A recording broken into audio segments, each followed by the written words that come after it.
that I showed y'all the other day, where they saying that the Democrats basically made that video asking the army, uh, the military, basically to defy orders from Trump, and they were saying it could lead to serious legal issues for him, guys. Well, guess what? Trump and them are pursuing charges against Senator Kelly, guys. He took part in that video, basically saying the thing about the unlawful orders. Well, he took part in that video. Now Trump want him locked up, guys. It's crazy, man. Shout out to everybody in the building, man. What's up with it, Miss D? Yeah, man. They done pulled up charges on the Pentagon is investigating Senator Kelly, man. This is crazy. Check it out. Have some breaking news that is coming into our live now from Fox Studios. I did want to share this social media post with you. This is an official statement from what they say is the Department of War, saying the Department of War has received serious allegations of misconduct against Captain Mark Kelly in accordance with the Uniform Code of Military Justice and other applicable regulations. A thorough review of these allegations has been initiated to determine further actions, which may include recall to active duty for court-martial proceedings or administrative measures. This matter will be handled in compliance with military law, ensuring due process and impartiality.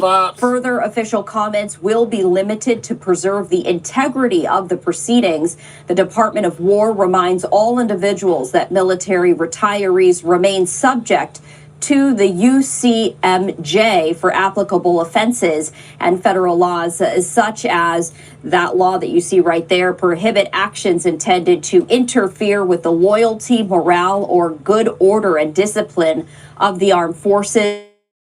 Any violations will be addressed through appropriate legal channels. All service members are reminded. And so it does continue right there. But this comes as a group of Democrat lawmakers with military and intelligence backgrounds, including Mark Kelly, released a video last week urging service members to, quote, refuse illegal orders, a message that is being called by conservatives as a call to defy President Trump and Secretary Hegseth.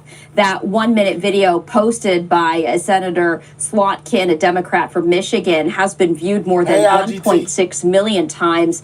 It features 6 lawmakers invoking their prior service while telling members of the military and intelligence community that, quote, the threats to our Constitution are coming from right here at home. Slotkin and her colleagues have spent recent weeks introducing legislation to limit President Trump's ability to deploy National Guard members domestically and also launch military action against narco-terrorists without congressional approval. Now, none of that context appears in that video entitled, quote, "Don't Give Up the Ship," which frames the appeals, according to Fox News, as a warning to military members to stand up for our laws and refuse unlawful orders.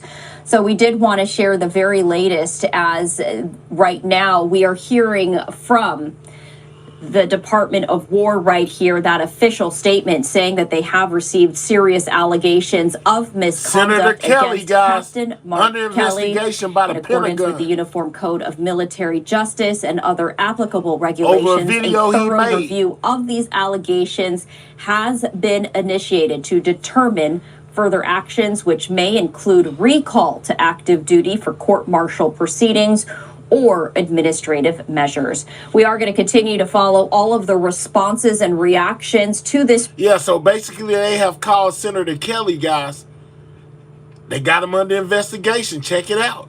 Investigating Democratic Senator Mark Kelly. He is a retired U.S. Navy captain, of course. The Pentagon accusing him of, quote, serious allegations of misconduct. Joining me now, Natasha Bertrand. So, Natasha, just walk us through how we got to this point and what we know about this alleged investigation. Well, Erica, this all started because last week, 6 Democratic lawmakers, including Senator Mark Kelly, they posted a video on X urging service members to remember that they have a duty to disobey unlawful orders. And what these lawmakers said in the video is, quote, "Threats to our Constitution are coming from right here at home." And they repeatedly urged both the military and the intelligence community to refuse illegal orders. And they said, let's double tap that screen, guys. Get the likes up. If you're on a mobile device, double tap your screen or click those 3 dots, hit that thumbs up, guys. This is crazy. They are basically investigating Senator Kelly over his part that he made in that video where they were telling the troops basically they don't have to follow any unlawful orders, is what they say. Trump and them said something different, basically saying that they wanted the troops not to follow his orders. They say unlawful orders. Man, it is a mess. But the Pentagon has launched the investigation into Senator Mark Kelly, guys. Quote, "No one has to carry out orders that violate the law or our Constitution." And they said, "Know that we have your back. Don't give up the ship." Now, this infuriated President Donald Trump, who repeatedly posted about it on Truth Social, calling those lawmakers seditious and treasonous and traitors. Now we are seeing that after President Trump told Fox last week that Secretary Hegseth was looking into this, the Department of Defense has now announced that it's going to be investigating Senator Mark Kelly, the only one of those veterans in that video who can be subject to the Uniform Code of Military Justice at this point, because he is the only one of them that is currently retired, and that all options remain on the table as the investigation progresses, including the possibility that he is recalled to active duty military service to face a court-martial. Erica. And so in terms of Senator Kelly, he's now responding. What does he say?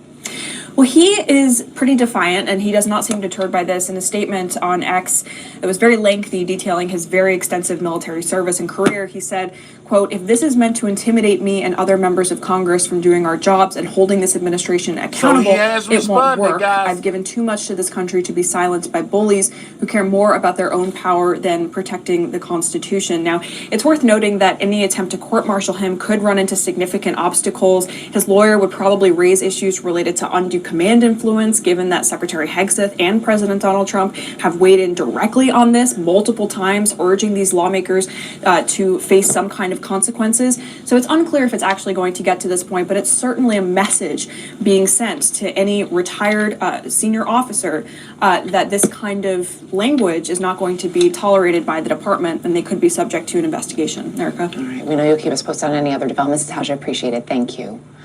Also joining us this hour, former Marine fighter pilot Amy McGrath, who's running as a Democrat for a U.S. Senate seat in Kentucky. It's good to have you with us this hour. I'm just curious, your thoughts as we look at where things stand and the news that the Pentagon is investigating Senator Kelly for asking troops to defy illegal orders. Well, the whole thing is ludicrous. Nothing Senator Kelly or any of the others who posted that video, nothing that they said was inflammatory. And the American public watching this needs to know that our military has not only, the military leaders have not only the right, but a duty to not follow through with any illegal order. This is long-standing tradition, right? And military officers are taught this at the lowest level. It comes down to this: Donald Trump does not own the military. The military's oath is to the Constitution. We don't take an oath to a political party or to one man. And, you know, unfortunately, Donald Trump is still learning this, in my belief. You call this ludicrous. Secretary Hegseth, in criticizing Senator Kelly and the 5 other Democrats who are in that video, he said that this, quote, sows doubt and confusion. Yesterday, Senator Alyssa Slotkin, who's also, of course, in that video, she said she was not, in her words, not aware of any illegal orders that had been issued by the president. Do you believe the video itself, as a former Marine, the video itself was appropriate?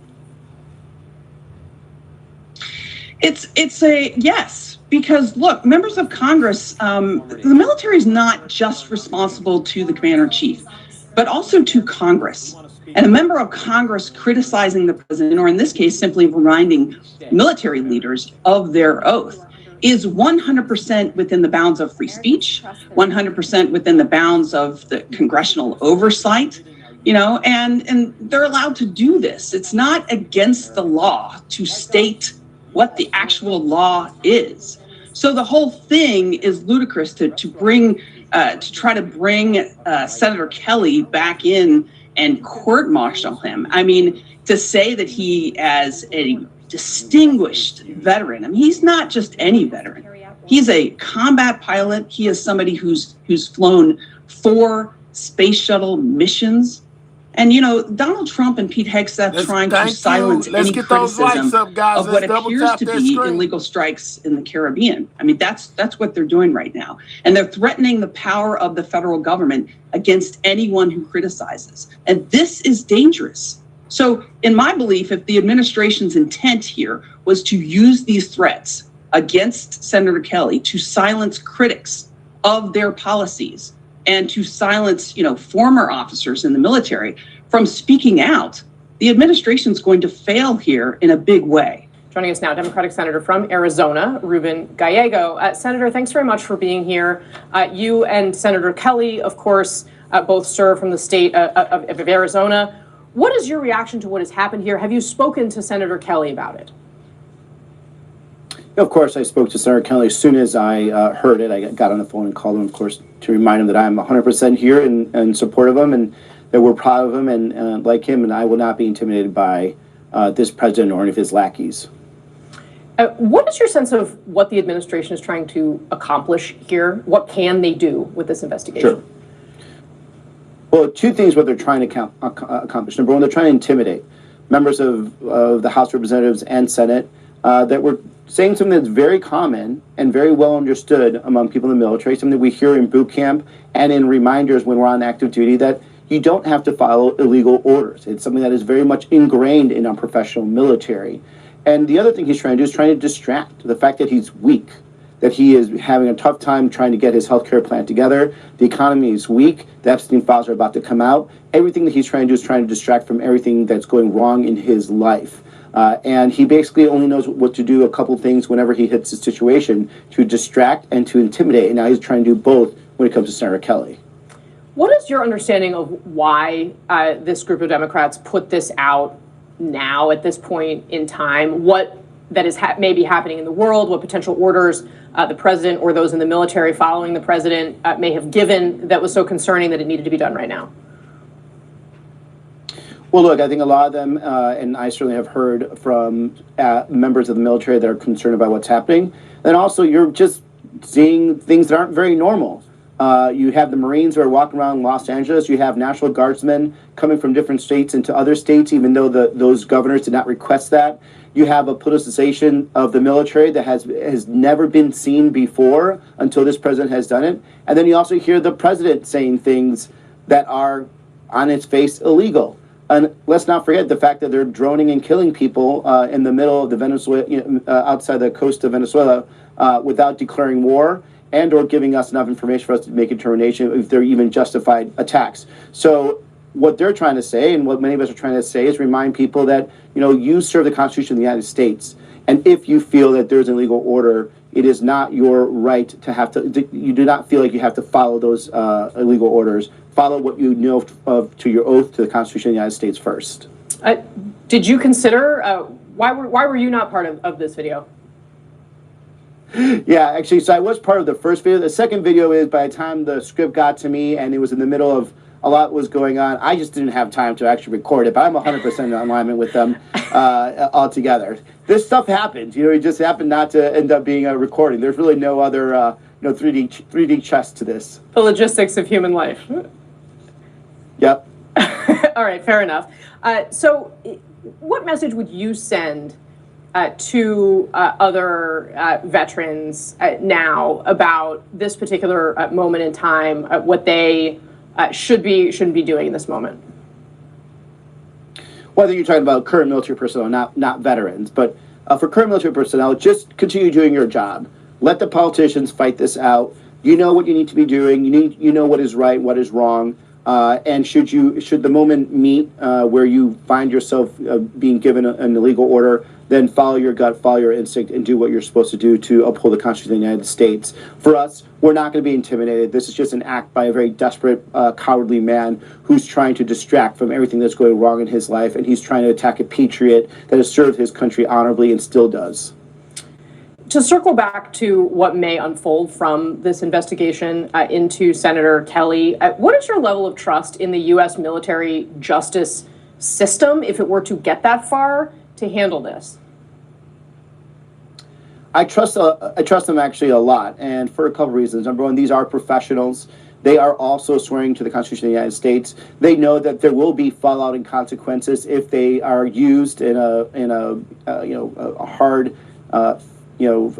way to basically railroad someone like Senator Kelly, because Donald Trump's going to be gone a couple years. And if you're part of the military that is going after sitting senators, sitting members of Congress, and part of the weaponization of government, there will be consequences, without a doubt. So I think there's going to be a lot of officers that are be part of this potential tribunal, if they want to call it that. They're going to be looking over their shoulders because they know that Donald Trump will be gone and they will not have that protection. They're going to have to do the safest thing possible, which is follow the Constitution of the United States, and you'll be fine. And lastly, before I let you go, what would you say directly to Pete Hegseth, the Secretary of Defense, of course renamed the Secretary of War, about this issue? Well, I think number one, you will never, ever, ever even be half the man that Senator Kelly is. You, sir, are a coward. And the fact that you are following this order from the president shows how big of a coward you are. And I can't wait till you no longer are the Secretary of Defense. All right. Senator Ruben Gallego, thanks very much for your time today, sir. I appreciate it.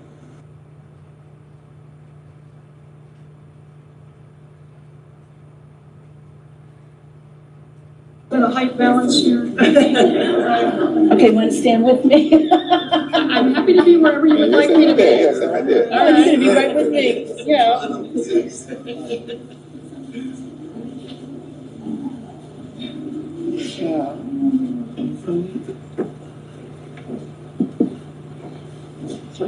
Y'all are way too quiet. Yeah, like what's going on? It's not working. Whenever you're ready, you tell me. You're in charge. Way too quiet. We're ready? Good afternoon. I'm Sister Carolyn Tweedy, the Executive Director here at St. John's Bread and Life in... This is not what I was looking for, guys. My bad. It went to something else. Hold on. Let's get to Caroline Levitt speaking on this situation with Senator Kelly, guys. My fault. Press Secretary Caroline Levitt answering questions. The White House is supportive of the Department of War's investigation into Senator Mark Kelly. And I think what Senator Mark Kelly was actually trying to do was intimidate the 1.3 million active duty service members who are currently serving in our United States Armed Forces with that video that he and his Democrat colleagues put out. Senator Mark Kelly well knows the rules of the military and the respect that one must have for the chain of command, and that all lawful orders are presumed to be legal by our service members. You can't have a functioning military if there's disorder and chaos within the ranks, and that's what these Democrat members were encouraging. It's very clear, and not a single one of them, since they've been pressed by the media, and I'll give you guys credit for that, can point to a single illegal order that this administration has given down, because it does not exist. They knew what they were doing in this video, and Senator Mark Kelly and all of them should be held accountable for that. No, because Lindsey Callaghan was legally appointed, and that's the administration's position. I know there was a judge who is clearly trying to shield Letitia James and James Comey from receiving accountability, and that's why they took this unprecedented action to throw away the indictments against these two individuals. But the Department of Justice will be appealing very soon, and it is our position that Lindsey Callaghan is extremely qualified for this position, but more importantly, was legally appointed to it. Steve. To those indictments being thrown out. On Ukraine, is President Zelensky coming to the United States this week? Are there a couple, you mentioned on Fox, a couple points that are Yeah. So there are no plans at this moment in time. As you know, things can change very quickly around here, so we'll keep you all apprised, but there's no meeting scheduled right now. As for where we are, I spoke with Secretary Rubio at length. I spoke with the president as well. Everybody inside feels optimistic about what happened and transpired yesterday in Geneva. Secretary Rubio, Special Envoy Witkoff, the whole team really worked through the points of that 28-point peace plan that the United States authored with input from both sides, the Russians and the Ukrainians, and ultimately ultimately, the vast majority of these points have been agreed upon. The Ukrainians have worked on language with us together, and you heard that from their delegation directly yesterday. So we feel as though we're in a very good place. Of course, we have to make sure that all of these points are agreed to, and then of course we're going to have to make sure the other party in this war, the Russians, agree to them as well. But I think the president deserves a great deal of credit for the amount of energy and effort he's put into trying to bring these two sides to an end of this war. He wants to see this killing stop. As for any deadlines, he wants to see this end as soon as possible. Is the president more determined to go after Tish James and James Comey? Go ahead. Is the president more determined to go after Tish James and James Comey? Excuse me. I'm answering a question from you. Looked at me. I'm sorry. I turned and looked at you because you're yelling. I will take a question from your colleague, and then I'll take your question too. Okay? Go ahead. What are exactly the points of this agreement that they are still working on? I don't want to detail sort of the technical talks that are happening right now, but there are just a couple, and we're confident that we'll be able to work through those. The president will put pressure on Putin or Zelensky if this doesn't work. The president's been putting a lot of pressure on both leaders for this entire time. We've been talking with both sides. He's been talking to both leaders directly for 10 months now. So yes, you can expect that pressure to continue. The president wants this war to end. Caroline, is the president more determined now, since the judge's ruling today, to go after James Comey and Tish James, and if so, why? I wouldn't say he's going after them. I think the president is more determined than ever to see accountability in this country, yes, and to correct the wrongs of the weaponization of our justice system that we saw under the previous administration and Joe Biden. Are we entering a new phase in Venezuela, and what does that entail? Well, as the president is so good at, I'll try to be just as good. I'm not going to broadcast any actions that may or may not be happening with respect to Venezuela. I know I've been very clear about the administration's position, as has the president and his national security team. We view the Maduro regime as being illegitimate, and the president has been very satisfied with the successful strikes against narco-terrorists and foreign terrorists that are illegally trafficking drugs towards the United States of America. He's not going to tolerate that, and you can expect to see those strikes continue. What was President Trump's reaction to those indictments against Comey and James being thrown out? His reaction was, we've seen this before. We've seen partisan judges take unprecedented steps to try to intervene in accountability before, but we're not going to give up. And I know that the Department of Justice intends to appeal these rulings very soon, if they haven't already. I may have missed it. Caroline, one question on Venezuela. Is there any plan meeting for this week on Venezuela? And another one, a clarification on this weekend, because the president was asked about the former Brazilian president being arrested, and he mentioned that he spoke with this gentleman. Did he speak with Bolsonaro the day before he was arrested? Not to my knowledge. I don't know if that call took place or not. It may have. I can get you a firm answer on that, Raquel. I know it's of great importance to you for your reporting. As for meetings on Venezuela, there's meetings on a range of topics inside this building all of the time. And the president is constantly apprised of what's going on in the world, what's going on in the news, and he's very well written into all of the things that his team are working on. Please, you would not go into the sticking points of the disagreement between the two parties in the Ukraine peace process, but how flexible is the president in coming to a deal, and will the Europeans be part of a final negotiation with Zelensky? I think he's been quite flexible already. We've been watching this war go on for 10 months. He's talked to both leaders countless times. Our team has engaged with both the Russians and the Ukrainians extensively. As I said, there is a sense of urgency. The president wants to see this deal come together, and he wants to see this war end. I wanted to ask you, is it MAGA to support American workers being replaced with H-1B visa holders? Are Americans not capable of filling most of these positions? Who supports getting American workers getting replaced? I know the president mentioned that he wanted to bring in some workers that he could eventually send back in regards to... The president does not support American workers being replaced. You are mischaracterizing what the president said. The president wants to see our American manufacturing industry be revitalized better than ever before. That's part of what he's doing with his effective use of tariffs and cutting good trade deals around the world. That's why he's recruited trillions and trillions of dollars in investments into our country. Those are creating good paying American jobs right here at home. As for the H-1B visa issue, the president has a very nuanced and common sense opinion on this issue. He wants to see if foreign companies are investing trillions of dollars in the United States of America, and they're bringing foreign workers with them to create very niche things like batteries. He wants to see that at the beginning to get those manufacturing facilities and those factories up and running. But ultimately, the president always wants to see American workers in those jobs. And he's told these foreign companies that are investing here, you better be hiring my people if you're going to be doing business in the United States. So there's been a lot of misunderstanding of the president's position. Michael. Caroline, is President Trump asking for Xi Jinping's help and putting pressure on Putin to help end the war in Ukraine? I won't get into the details of the conversation this morning other than what the president put out on Truth Social. He put out his own readout of that, and I will leave it to that. But I did speak with him about the call. It lasted about an hour, and it was a very positive call. The focus of the call was really Russia-Ukraine did come up, but the focus was mainly on the trade deal that we are working on with China and those relations and how they are moving in a positive direction. President also addressed our farmers, and we are pleased with what we've seen from the Chinese, and they feel the same way. And the president and President Xi discussed continuing to stay in correspondence following their very productive meeting in South Korea. On Ukraine, does the progress that you just laid out change the Thanksgiving Day deadline for Ukraine to come to an agreement, or does the president still want something more definitive by Thursday? And then on the Comey and James case, does the president still have confidence in losing out? Absolutely, he does, to your second question. As for your first question, with respect to the deadline, the president wants to see this deal come together as quickly as possible, and he trusts that his team is doing everything they can to get it over the finish line.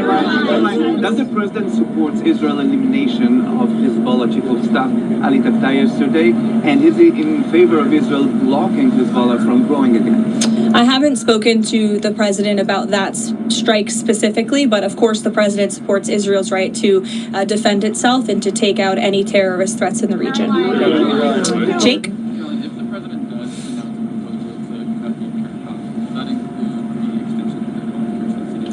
I know there's been a lot of reporting on this from yourself as well, Jake, over the last few days. I will tell you that healthcare is a topic of discussion that's happening very frequently and robustly inside the West Wing right now. The president's very much involved in these talks, and he's very focused on unveiling a healthcare proposal that will fix the system and will bring down costs for consumers. As for the details of those discussions, I'll let the president speak for himself. As you all know, sometimes you report things and then President Trump comes out with an announcement, and those things are not always true from what you hear from sources inside the building. So I'll let the president speak for himself.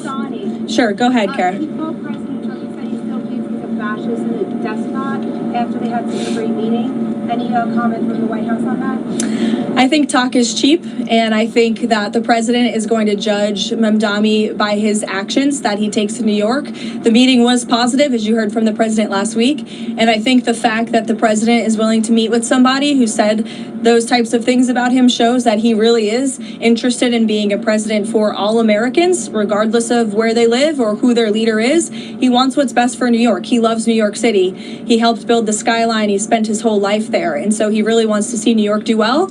And so that's how that meeting played last week. Caroline. John. Thanks a lot, Caroline. There are a few Republican senators who are critical of the 28-point police plan, including Senator Rounds, Senator Graham, Senator McConnell.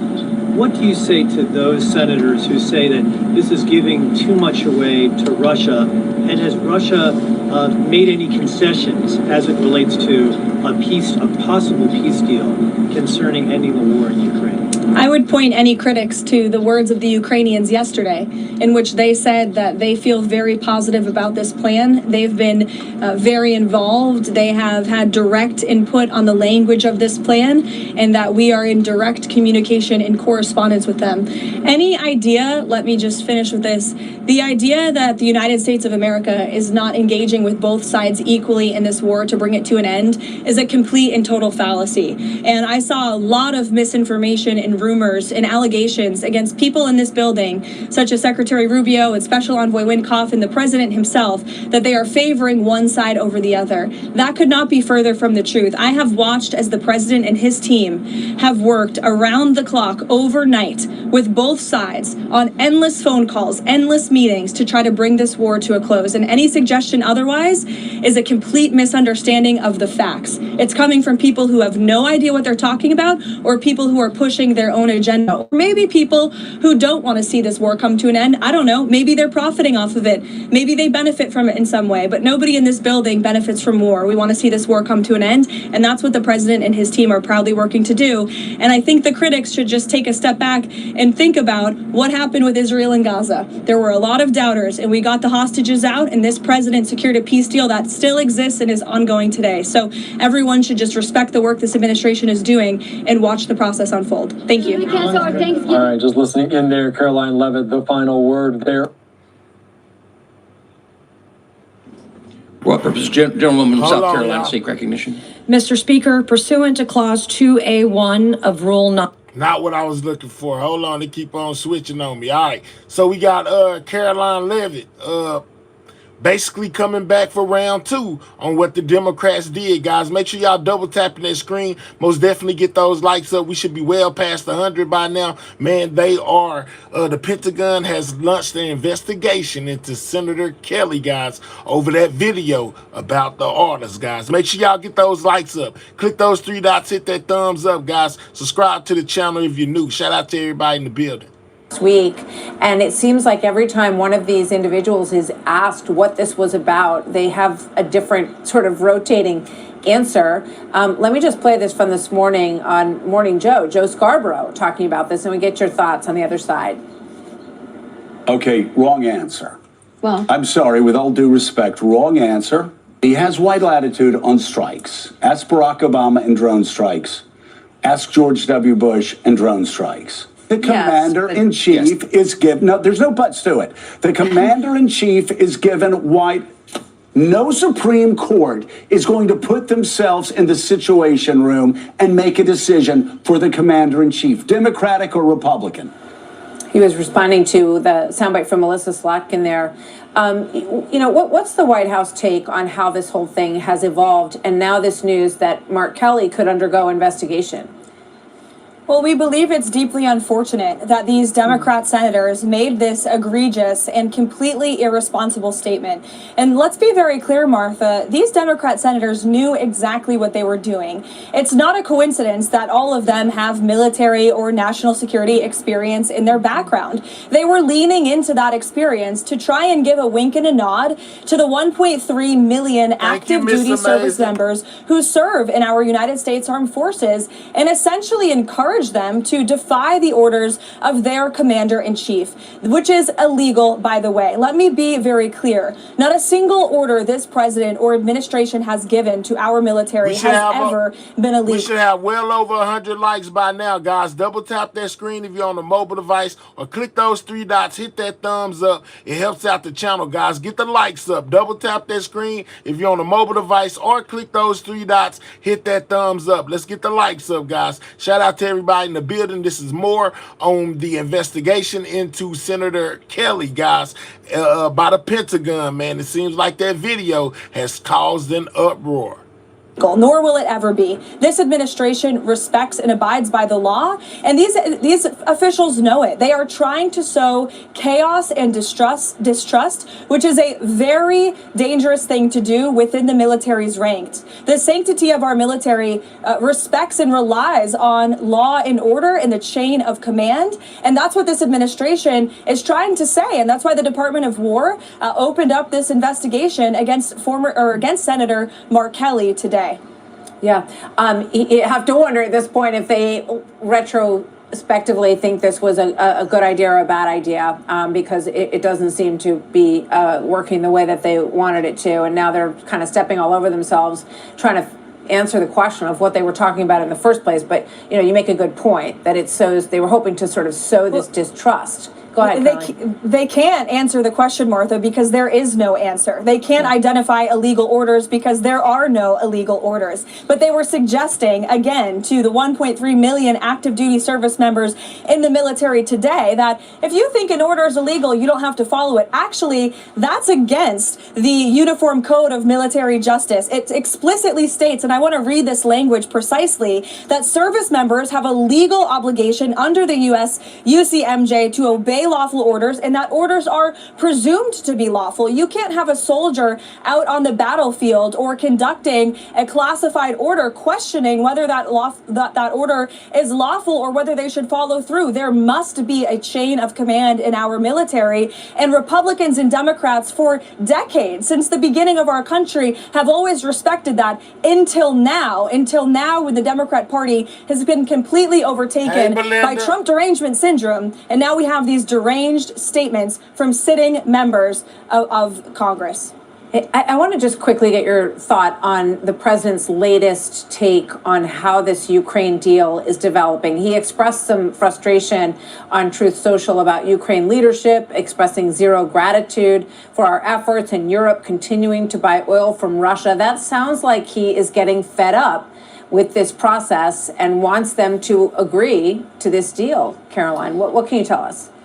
Well, the president put that statement out over the weekend, and since then, there have been very productive conversations between the president's national security team and the Ukrainian delegation. In fact, yesterday, Secretary Rubio, Special Envoy Witkoff were in Geneva, and they were able to thoroughly go through this 28-point peace plan that the United States offered with input from both the Russian side and the Ukrainian side, and they were really able to fine-tune the points. And so now there are just a couple points of disagreement that our teams continue to work through. So the president remains hopeful and optimistic that a deal can be struck. And I think he deserves a great amount of credit for the extensive amount of time and energy he has put into solving this war. He wants to see the killing end. He wants this war to end. And his frustration grows out of the frustration of the American people. You know, President Trump stopped the funding of this war, but the United States is still sending or selling a big amount of weapons to NATO. We cannot do that forever. And the president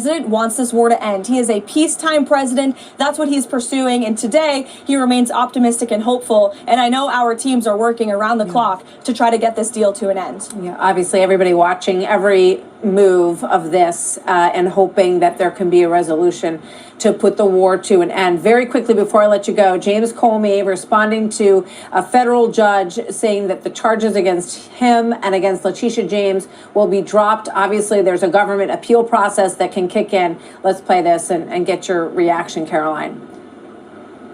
I'm grateful that the court ended the case against me, which was a prosecution based on malevolence and incompetence, and a reflection of what the Department of Justice has become under Donald Trump, which is heartbreaking. What's White House response to that, and what can we expect will happen next, Caroline? Well, what I will say is that everybody knows that James Comey lied to Congress. It's as clear as day. And this judge took an unprecedented action to throw these cases out to shield James Comey and Letitia James from accountability based on a technical ruling. And the administration disagrees with that technical ruling. We believe the attorney in this case, Lindsay Halligan, is not only extremely qualified for this position, but she was in fact legally appointed. And I know the Department of Justice will be appealing this in very short order. So maybe James Comey should pump the brakes on his victory lap. Oh, wow. All right, we'll be watching. We just showed a small piece of it. It goes on and on. Caroline, thank you very much. Thanks, Happy Martha. Thanksgiving. All right, so we're talking about Senator Mark Kelly, guys, under investigation by the Pentagon. More on this situation. Our laws are clear. You can refuse illegal orders. You can refuse illegal orders. You must refuse illegal orders. No one has to carry out orders that violate the law or our Constitution. We know this is hard and that it's a difficult time to be a public servant. But whether you're serving in the CIA, the Army, or Navy, the Air Force, your vigilance. This is the video, guys, that got him in trouble. we have your back. So you remember that spot from last week. The Department of War now says it's investigating one of those in that spot. And that's the senator and former Navy Captain Mark Kelly for taking part in the video urging troops to defy illegal orders. Emphasis on illegal here. The senator is pushing back. Here's his statement. If this is meant to intimidate me and other members of Congress from doing our jobs and holding the administration accountable, it won't work. I've given too much to this country to be silenced by bullies who care more about their own power than protecting the Constitution. Meanwhile, White House Press Secretary Caroline Leavitt was asked about it. Here's what she said. Let me be very clear. Not a single order this president or administration has given to our military has ever been illegal, nor will it ever be. The sanctity of our military respects and relies on law and order and the chain of command. And that's what this administration is trying to say. And that's why the Department of War opened up this investigation against Senator Mark Kelly today. Okay, let's figure out what's going on here with former Navy JAG officer Kelly Stimson. Kelly, nice to see you again, and good morning to you. As you understand it, what's happening? Well, they believe that it's possible that Captain Kelly, retired Captain Kelly, who is subject to the UCMJ under Article 2, committed a crime, and so they're going to investigate that. And regardless of whether that proves to be true or not, the fact is that this video undermined good order and discipline. They knew exactly what they were doing. They were essentially wink, wink, nod, nod, telling members of the military that they should reflexively doubt the legality of the commander-in-chief's orders. And that's where they crossed the line politically. Okay, all right, a couple things here. Jack Keane was with us yesterday, and we asked him about that whole thing about chain of command that you mentioned, all right? Here's Jack Keane on that.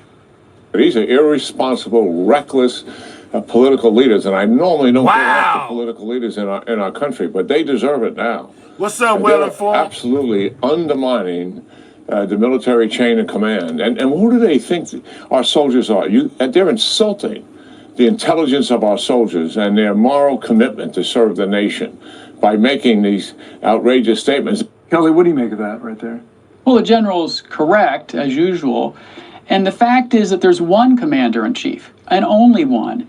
And the proper way to litigate these policy disputes is either, for one, Congress to reclaim their war powers in Article 1, Section 8 and declare war or authorize the use of military force. Therefore, the president has the top authority under the Congress's passing of that type of law, or litigate these issues, which are happening in states where people are calling up National Guards. And so imagine, Bill, the scenario where Republican members of Congress would have issued the same type of warning to members of the military when we sent 25,000 troops to Haiti under President Clinton, saying you should reflexively question that when Congress didn't authorize that authorization. And there's scores of other issues in times in our history when the president sends troops into harm's way and Congress didn't authorize it. So this is the wrong way to go about this. Okay, I think here's the critical soundbite. We played it yesterday. Here is Elizabeth's. Make sure you guys are double tapping that screen. Most definitely subscribe to the channel if you are new. Illegal. Roll this. Do you believe President Trump has issued any illegal orders? To my knowledge, I am not aware of things that are illegal, but certainly there are some legal gymnastics that are going on with these Caribbean strikes and everything related to Venezuela. Okay, so you can address that, Kelly. And while you do that, if you were to investigate Senator Kelly now, it would have to go back to his time as active duty in the military, correct? No. No? Okay, then what would that be? You can recall somebody who's retired, receiving retirement pay. I'm a retired Navy captain, he's a retired Navy captain, and bring them back on active duty and charge them with a crime. And it doesn't have to just be a military crime. It can be any federal or state crime under the Federal Assembly's Crime Act. But the problem is that when we've recalled people to active duty to prosecute them, almost in every instance it's been for a crime they committed while they were on active duty. Not in this situation where he's a senator giving a speech, not covered by the speech and debate clause because it wasn't a core legislative function. And so I don't think any military jury is ever going to convict this guy ever. So I think the punishment here is the process and ultimately not prosecute him or bring him back on active duty. Let me try and just squeeze in one more question. Belinda say this is sad. There are some who have theorized that Democrats are setting up the commander-in-chief, President Trump, if they were to lose the House in the second half of this term, that they could go after him on something. Have you heard about that? What would fit that possible theory? Well, that he is issuing illegal orders or acting outside the bounds of the four corners of his power as the commander-in-chief. The problem with that theory is that the Office of Legal Counsel in DOJ has already issued a classified memo, for example, saying that the strikes on boats in international water is lawful under the national interest test from previous OLC opinions. So they'd have to point to something other than what the current situation is. Okay, Kelly, thanks. Really appreciate your intel on all that. To be continued. All right, we're not through, man. More on the Kelly situation, guys. Live now from Fox. I'm your host, Mike Bates. Always great to be with you as we continue to roll on, bringing you some of the day's biggest top stories and headlines. One of those big headlines that came out today, we learned that the Pentagon announced that they are investigating Democratic Senator Mark Kelly of Arizona over possible breaches of military law after the former Navy pilot joined a handful of other lawmakers in a video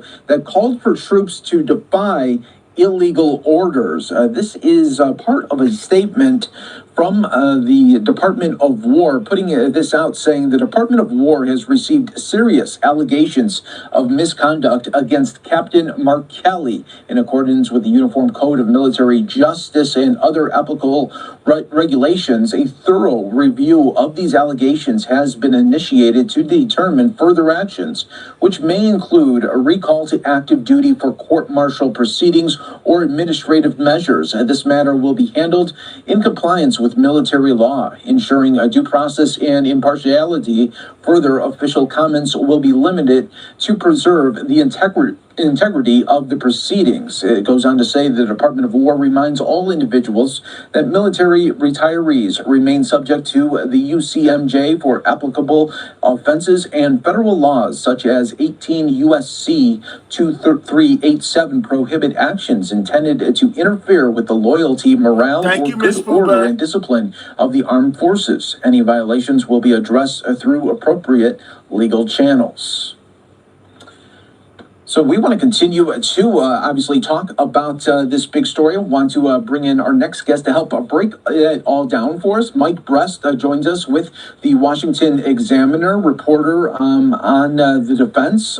Mike, thanks so much for joining us on Live Now. And first, what can else you tell us here about this active investigation that was just announced today? Thank you for having me on. I appreciate the opportunity. And so this was a seminal moment in this whole sort of ongoing situation, this storyline, because there was the possibility that there wouldn't be a lot that came from it. But the announcement of a review into Senator Mark Kelly is somewhat of a big moment because it shows that the story will continue moving forward. And so as of this moment, he is the only one of the 6 Democratic lawmakers who participated in this video who is under investigation, and the secretary explained that he's the only one at this moment who, of the 6, is still eligible or still has to follow the Uniform Code of Military Justice. And so that's the reason we're talking specifically about him and not all 6 of them. And Mike, what is a timeline look here for this investigation through the Department of Defense? So it's still early. They obviously just announced it earlier today. And so it's unclear exactly how long this type of review could take, or who is even leading it is still unclear at this moment. And so we're in just the early hours of this, and we can expect more information here and there from the department as this gets underway. And for the defense of Mark Kelly, how will this differ for people that might not know? This, of course, won't be through the traditional channels of a court, but a military court. How does that differ? How will his defense differ? Maybe if you could gear us into that as well. So this is not any sort of, as you said, proceeding in a regular court of law the way people think of it, the way you and I would if we were under investigation or under arrest. And so under the UCMJ, there will be a whole review process where he will eventually have the opportunity to give his side of the story if he chooses. And so this is something that could play out over an extended period of time. I also want to show some of the statement from Pete Hegseth, Secretary of Defense, putting this out on X, saying the video made by the seditious 6 was despicable, reckless, and false, encouraging our warriors to ignore the orders of their commanders undermines every aspect of good order and discipline. Their foolish screed sows doubt and confusion, which only puts our warriors in danger. 5 of the 6 individuals in that video do not fall under Department of War jurisdiction. 1 is CIA and 4 are former military but not retired, so they are no longer subject to the UCMJ. However, Mark Kelly, retired Navy commander, is still subject to the UCMJ, and he knows that.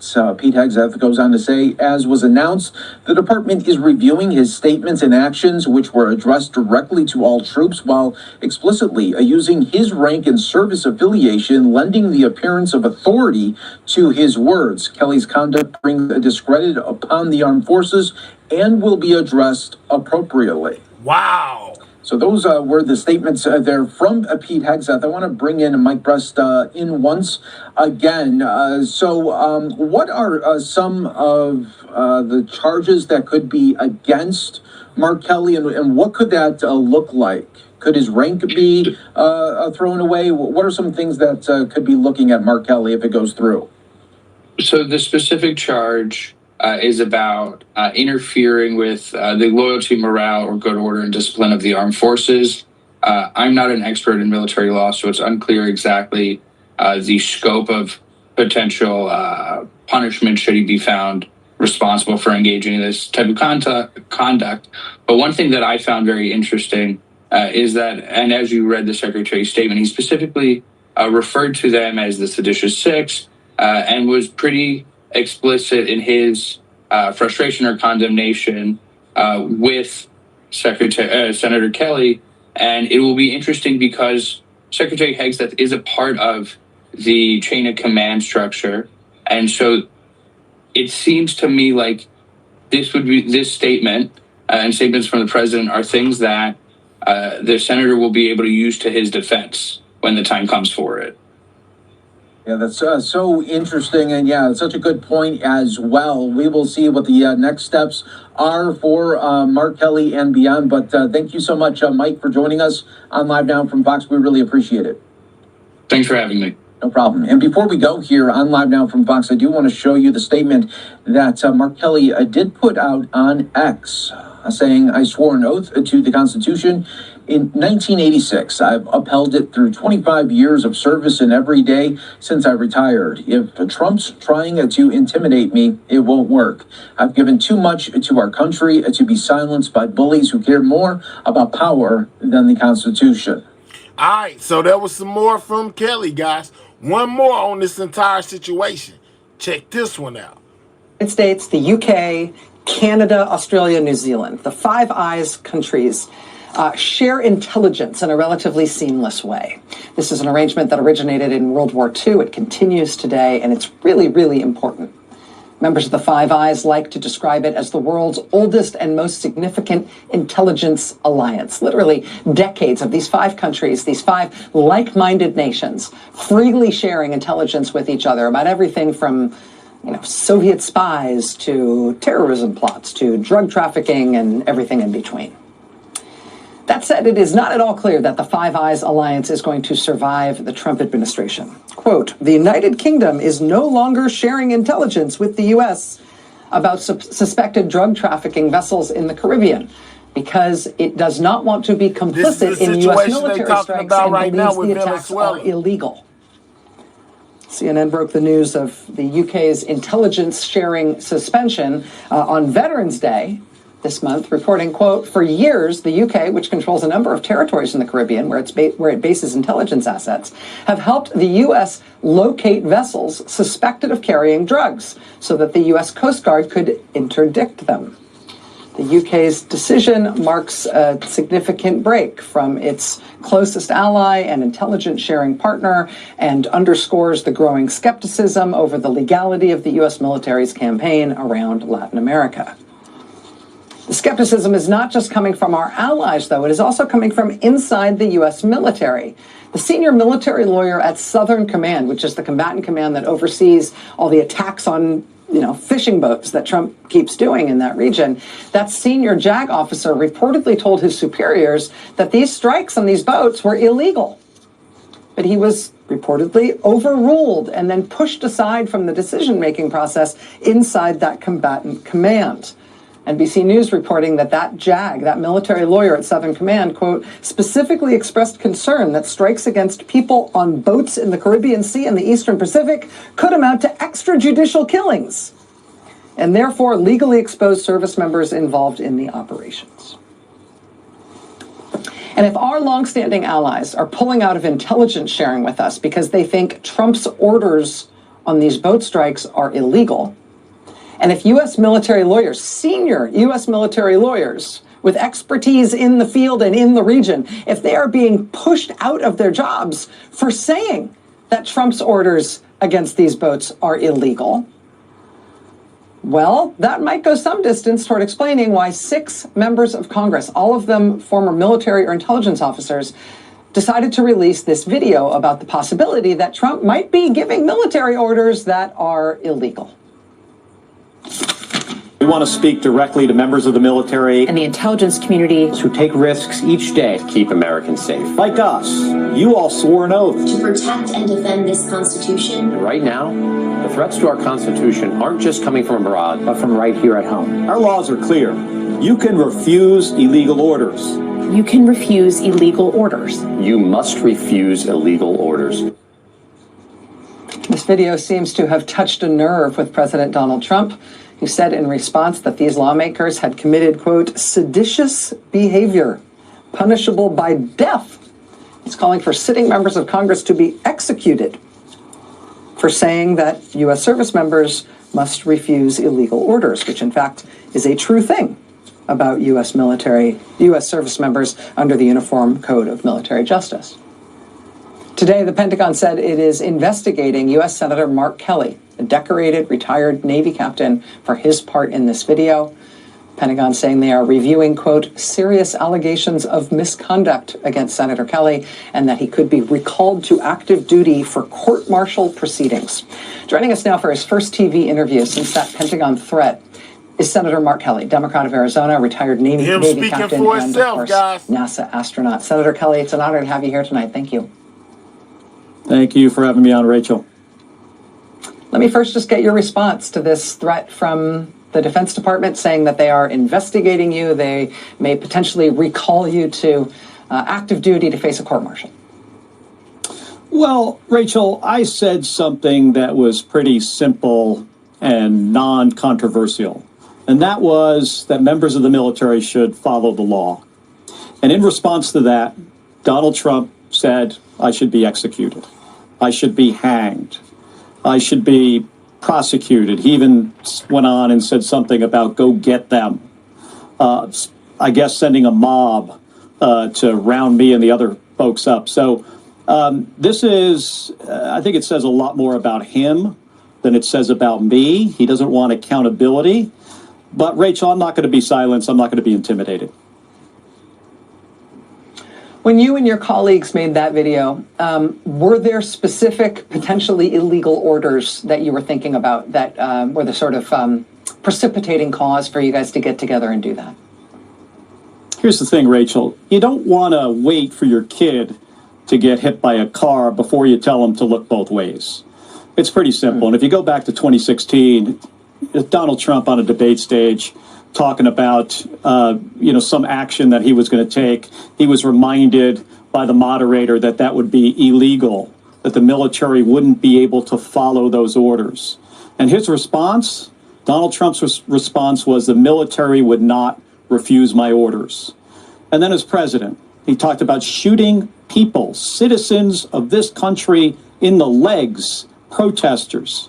Now, thankfully, Mark Esper, Mark Milley, explained to him that that would be not be a good idea. Now he's talking about the Insurrection Act, sending troops to more cities, using U.S. cities and as training grounds and U.S. citizens for training of the United States military. So, Rachel, we wanted to do something pretty simple here. We wanted to just remind folks that they need to comply with the law and be reminded, and also explain to members of the military that we have their backs, that we know what's going on as part of our job, accountability over the federal government. And this is the response we get. He told the world that we should be hanged. I wanted to ask you about that pledge, that we have your backs. It's sort of the apex of that piece, that video that you made with your colleagues. What does that mean in practical terms? If I'm an enlisted service member somewhere, maybe I'm serving in Southern Command, maybe I'm asked to do something that I believe is illegal or that I have received advice might be illegal. If those service members are thinking about you right now as being on their side, as having their back, what does that mean in practical terms about what that service member can do when faced with a potentially illegal order from the commander-in-chief and from the chain of command? Well, Rachel, I spent 25 years in the United States Navy. I flew 39 combat missions over Iraq and Kuwait. Let me start by saying I never questioned any order, and you're required to follow all legal orders. You're also required not to follow illegal ones. And I think most people can figure out, just take some common sense in what would be an illegal order. But I think it's important for people to know that they need to be able to stand up and speak out. And I wanted them to know that members of Congress understand that this president doesn't seem to care about the Constitution, the rule of law. And I have to say, I don't think there's anything more patriotic than standing up for the Constitution. And right here, right now, this week, the president clearly is not doing that. Of the 6 Democratic lawmakers who made these statements, which have so upset the president, he's coming after you. At least he's coming after you first. Do you have any opinion as to why he may have singled you out in this way? I don't know. We would have to ask him that question. Could be him. Could be Pete Hegseth. I don't know. And I would have been really shocked if any other president did this. But when I saw that tweet today, it kind of sort of made sense. I mean, these two guys, they informed me of this in a tweet, because this is not about the law. This is about the media cycle, and it's about intimidation. And it's almost, the whole thing's almost comical. Like, how does reciting the UCMJ, how is that, which is the Uniform Code of Military Justice? We basically repeated the Uniform Code of Military Justice, and they're saying that's in violation of the Uniform Code of Military Justice. It's absurd. I hear you when you say that it is absurd and that it is almost comical, but also that it is intended to be intimidating. I do just have to ask you at a human level, Senator, you and your family have dealt with more than your fair share of sacrifice for this country and trial and tribulation. I just have to ask, even though I hear you when you say you're not intimidated, this must be a source of stress for you and your family. I just have to ask the kind of impact that it's having on you and your loved ones. Rachel, I've had a missile blow up next to my airplane. I've been shot down, nearly shot down multiple times. I've flown a rocket ship into space 4 times, built by the lowest bidder. And my wife, Gabby Giffords, meeting with their constituents, shot in the head, 6 people killed around her. A horrific thing. She spent 6 months in the hospital. We know what political violence is, and we know what causes it too. The statements that Donald Trump made is insightful, incites others. He's got millions of supporters. People listen to what he says more so than anybody else in the country. And he should be careful with his words. But I'm not going to be silenced here. Is it stressful? I've been stressed by, things more important than Donald Trump trying to intimidate me into shutting my mouth and not doing my job. He didn't like what I said. I'm going to show up for work every day, support the Constitution, do my job, hold this administration accountable, hold this president accountable when he... Can we get these likes up, though? You know what I'm saying? We need over 200 likes, man. We need 20 more people to double tap their screen and click those 3 dots and hit that thumbs up. Senator Kelly says he is not backing down, guys. Make sure you subscribe to the channel if you're new. When he is out of line, that's the responsibility of every U.S. Senator and every member of Congress. He's not going to silence us. Senator Mark Kelly of Arizona. Sir, thank you so much for your time and for being here tonight to give us that response. I really appreciate it. All right, so Mark Kelly says he will not be silenced or intimidated, guys. He's going to take it wherever they want to take it. You know, as the Pentagon launches an investigation into him and other Democrats for putting out that video, they say basically told them to defy Trump. The Democrats and him are saying, hey, man, we didn't do that. We told them to defy illegal orders, guys. All right, so that's on Kelly. Now let's get to Pam Bundy, guys, and her crackdown on Memphis. And she talks about how the crime rate has been lowered since the National Guard has been deployed to Memphis, guys. Let's go.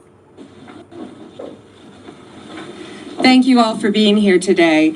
And thank you to our HUD Secretary, Scott Turner, for your partnership in restoring American communities. Our goal is not only to make Memphis safe, but make Memphis beautiful again. And we're grateful, Secretary, for your partnership. I also want to thank Governor Bill Lee, Senators Marsha Blackburn and Bill Haggerty for their unwavering support to make Memphis safe again. We want to thank Congressman David Kustoff, who's here in the audience, Speaker of the House, Cameron Sexton, and our U.S. Attorney, Michael Donovan. There's Michael. Thank you so much. All of our other public officials who are here, thank you. And our U.S. Marshal for Tennessee, Tyrese Miller, you have been working tirelessly. Thank you. I also want to thank U.S. Marshal Director Gadi Serralta, the FBI, DEA, ATF, Treasury Department, DHS, and the National Guard, I see our guard back there, thank you, along with all the members of our state and local law enforcement, our sheriffs, our police. Thank you for everything you're doing to make Memphis safe. That's our objective. The people of Memphis deserve to be safe. Every American deserves to be safe, to go to the grocery store, to take their kids to school, to be able to go to church on a Sunday without fear. In 2024, Memphis had the highest violent crime rate, the highest in the entire country. Memphis's total crime rate was 344% higher than the national average. No longer. Thanks to the leadership of President Trump and our dedicated men and women in law enforcement, this surge in Memphis has dramatically dropped crime. The numbers tell the story themselves. They are undeniable. The last 56 days that we have had this surge, compared to the same 56-day time period a year ago, shows murder is down 48% in just 56 days. Sexual assault down 49%. Robbery down 61%. Overall serious crime down 45% here in Memphis. We are reversing the trend. Since President Trump ordered federal law enforcement officers to search Memphis, 121 children have been located and returned to safety. Those are 121 children who were reported missing and endangered. They have been recovered. More than 3,100 arrests have been made, including 327 known gang members, 501 firearms seized off the streets of Memphis. We have filed federal charges against approximately 150 people. Michael, is that right? As of today, 157 federal charges have been filed. Tolerating crime is a choice. This administration chooses law and order and making America safe again. President Trump chooses to protect the good people of Memphis, every neighborhood, and every family. Unfortunately, the safety of our community has been compromised by some judges who continue to obstruct our efforts. I wish they are all watching this, and I hope they're seeing what we're doing here in Memphis. We will not coddle violent criminals at the expense of law-abiding citizens. We will use every legal means in our disposal to make America safe again and to keep Americans safe. In Memphis and in Washington, D.C., and every city across this country, our message is clear. If you're committing violent crimes, if you're committing any crime, we will find you, we will bring you to justice, and we will protect the law-abiding citizens in this country. I want to thank all of our agents again. We're here today because it's Thanksgiving week, and we know all of you are out there protecting all of us. You're not with your families. Many of you are not going to be with your families on Thanksgiving, and we are so grateful for your service and your sacrifice. We know there is no such thing as a normal day in the life of a law enforcement officer. When you go to serve a warrant, you don't know what's behind that door. When you stop a vehicle, pull a vehicle over, you don't know what's behind that window. And we are so proud that we have a president who has taken the handcuffs off of our law enforcement officers so they can do their jobs, and we are putting them on the hands of the violent criminals. The results that you see in this city are a result of that leadership and all of us working as a team. I cannot thank everyone in this room enough for what you're doing. And now it is my honor to introduce not only my fellow cabinet member, but my dear friend, the Secretary of HUD, Scott Turner. Well, good afternoon to everyone. It is indeed a great joy to be here with you, and I want to thank my dear friend and colleague and cabinet partner, Attorney General Pam Bondi, for her leadership. Pam, thank you so much for how much you care about the people of America and this great country, in particular here in Memphis. And thank you for your vigilance in upholding our nation's laws, and specifically the reason why we are all here today. That's for making our streets and our neighborhoods, our communities safe. I also want to thank Governor Lee and Senators Blackburn and Hagerty for your commitment to improving the lives of people in Memphis and in all of Tennessee. And also thank you to Director Gaddy Serralta and the U.S. Marshals and the FBI agents who are on the front lines every single day to restore safety to our streets in America. And to all the public servants that are here, thank you for your service to this great state and to your country. At HUD, we do believe that public housing should be safe. We believe that, and that's our conviction. A safe community starts with safe housing. If the housing is safe, the community is safe. And we want to take good care of the most vulnerable people in our country. And that means making sure that residents in HUD-funded housing can live their lives in peace and security, free from the horrors of violent crime. That's why HUD today we're announcing a new HUD crime hotline to allow the residents of public housing to call the HUD Office of the Inspector General, the OIG, to report criminals, illegal aliens, sex offenders, human traffickers, and those guilty of gang activity, drug distribution, and fraud. We're spearheading this hotline right here for the residents of Memphis, Tennessee. This crime hotline is the latest in a series of action HUD has taken to help the American cities and neighborhoods be safe, including of those who live in HUD-funded housing. The Memphis Housing Authority serves more than 9,700 households and receives $107 million to administer federal rental assistance programs. And for all of those that are listening right now, residents of Memphis public housing, or those who might be concerned about the safety of your friends or family who live in Memphis public housing, for all of you, this announcement is for you. And here's our message. Protect your home. Protect your family. If you see it, if you hear about it, report it. And here's how. You can call 1-800-347-3735 from 8 a.m. to 8 p.m. Central Time. Or you can submit a tip online at any time through our website. And here it is, hudoig.gov/hotline. And this website is monitored 24/7 in real time. I'm going to say it again. The hotline number is 1-800-347-3735. And the website address is this, hudoig.gov/hotline. Law enforcement personnel stand ready to assist you with coordinated efforts with our friends at the DOJ and the FBI and state and local partners. This hotline is part of President Trump's effort to make our city safe again.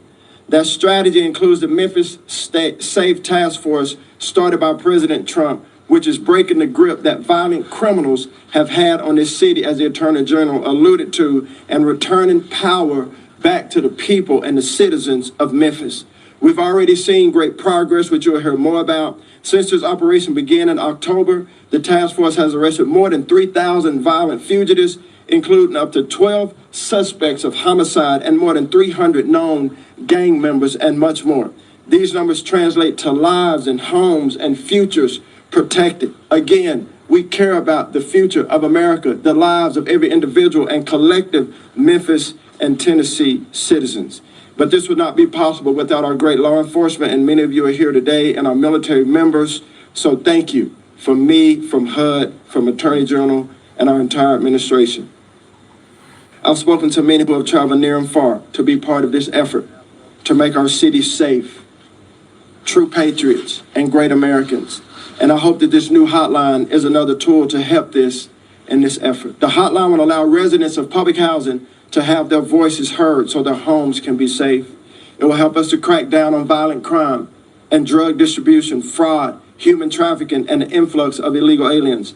We'll clean up our public housing so that they can fulfill their function of sanctuaries for the most vulnerable people in our country, where American citizens can get a temporary hand up and then gain independence from government help. Specifically, American citizens, that's who we want to help.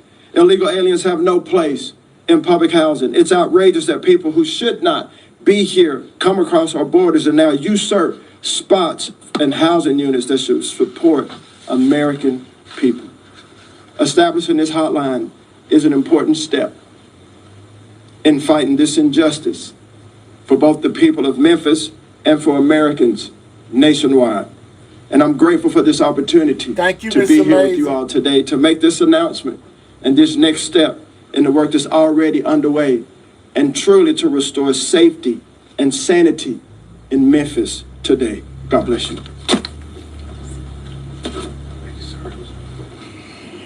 And next, I would like to introduce Senator Marsha Blackburn, who, before I even took office as Attorney General, was calling me constantly about making Memphis safe. So was Senator Bill Hagerty. And thanks to that, our director, our FBI director, Kash Patel, came in and did basically a mini surge, working with our chief, our great chief, and our great sheriff here to get the numbers down before the official Memphis surge took place. So, Senator Blackburn, thank you for your tireless partnership and in fighting to keep Memphis safe. Thank you, General Bondi. And indeed, Senator Hagerty and I were on this before they were sworn in, A.G. Bondi and Kash Patel. Here is the important part of this. Assembled before us today, we have a great team. And there are over 30 agencies, local, state, and federal, that are working together. The goal is to make Memphis the safest city in the United States. That is the goal. And we know that is attainable. When you look at these results that have been achieved in 56 days, yes, indeed, we want Memphis to be the safest city in the country.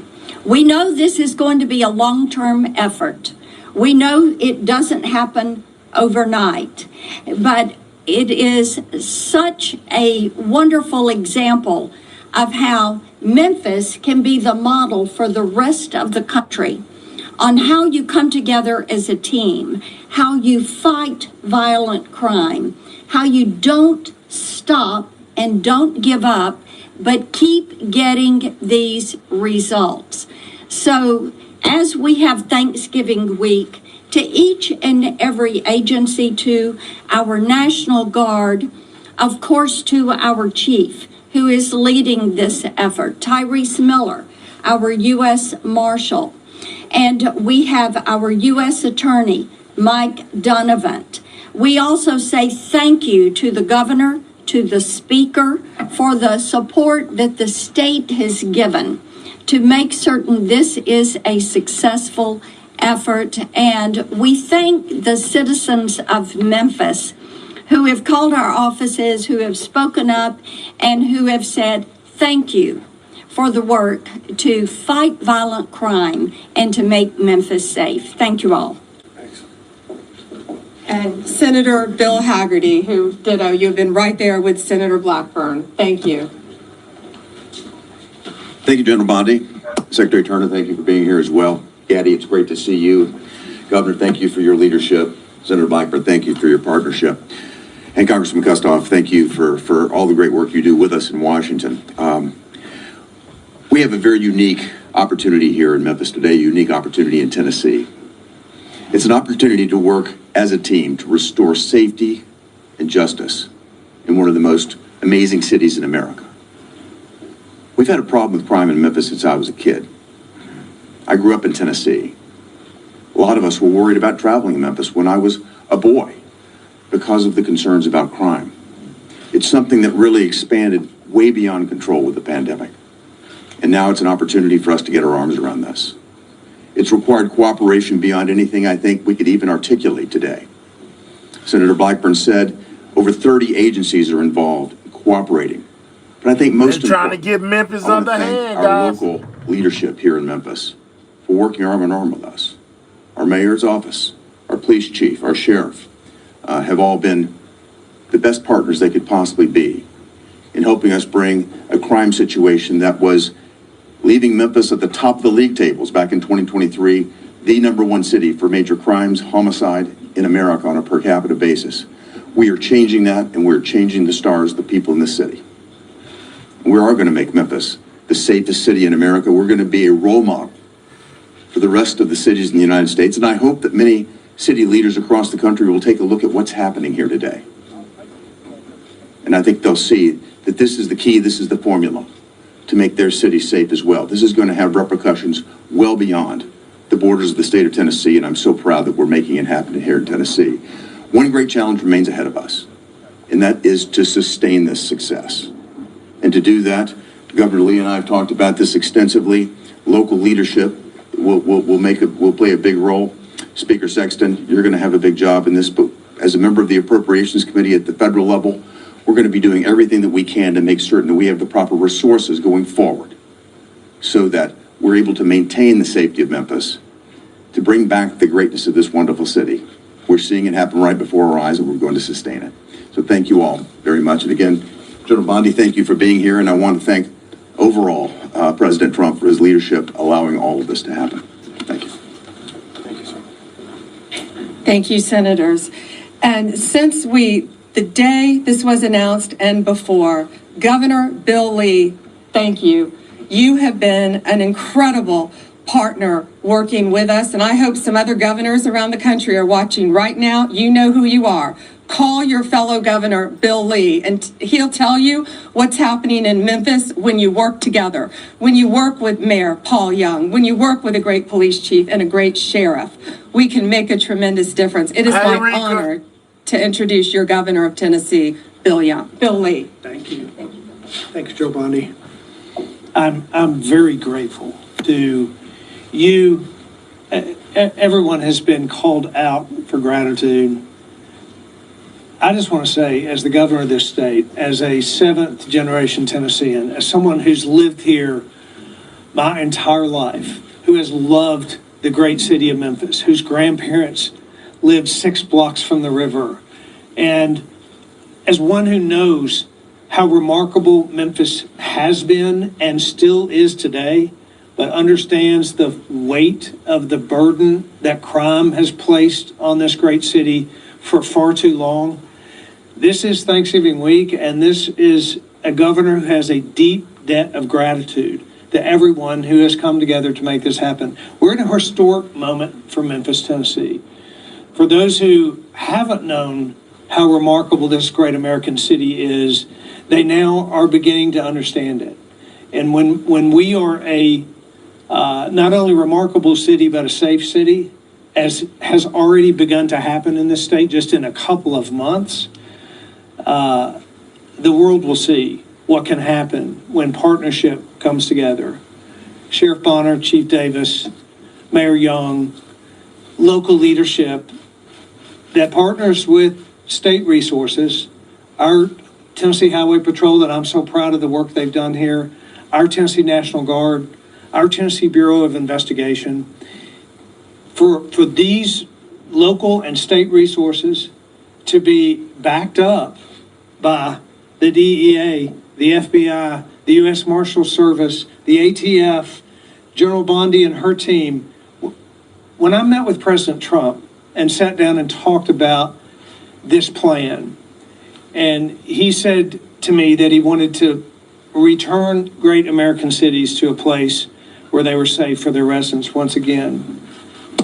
He indicated to me that the full resources of the federal government would be laid upon this city to partner with the state and the locals. I wondered if all that could happen. He had a vision for that. He insisted that it could, in fact, take place, and we're seeing that unfold before our eyes with murder rates cut in half and crime rates in Memphis at their lowest level in 20 years. This is an example of what can happen when people set aside all their differences and focus on the people of Memphis, Tennessee, the mothers who live in those communities, the businesses that have their capital at risk every day, and the people who live in Shelby County who know just how remarkable this place is and how important it is that we succeed at this task, and it's happening.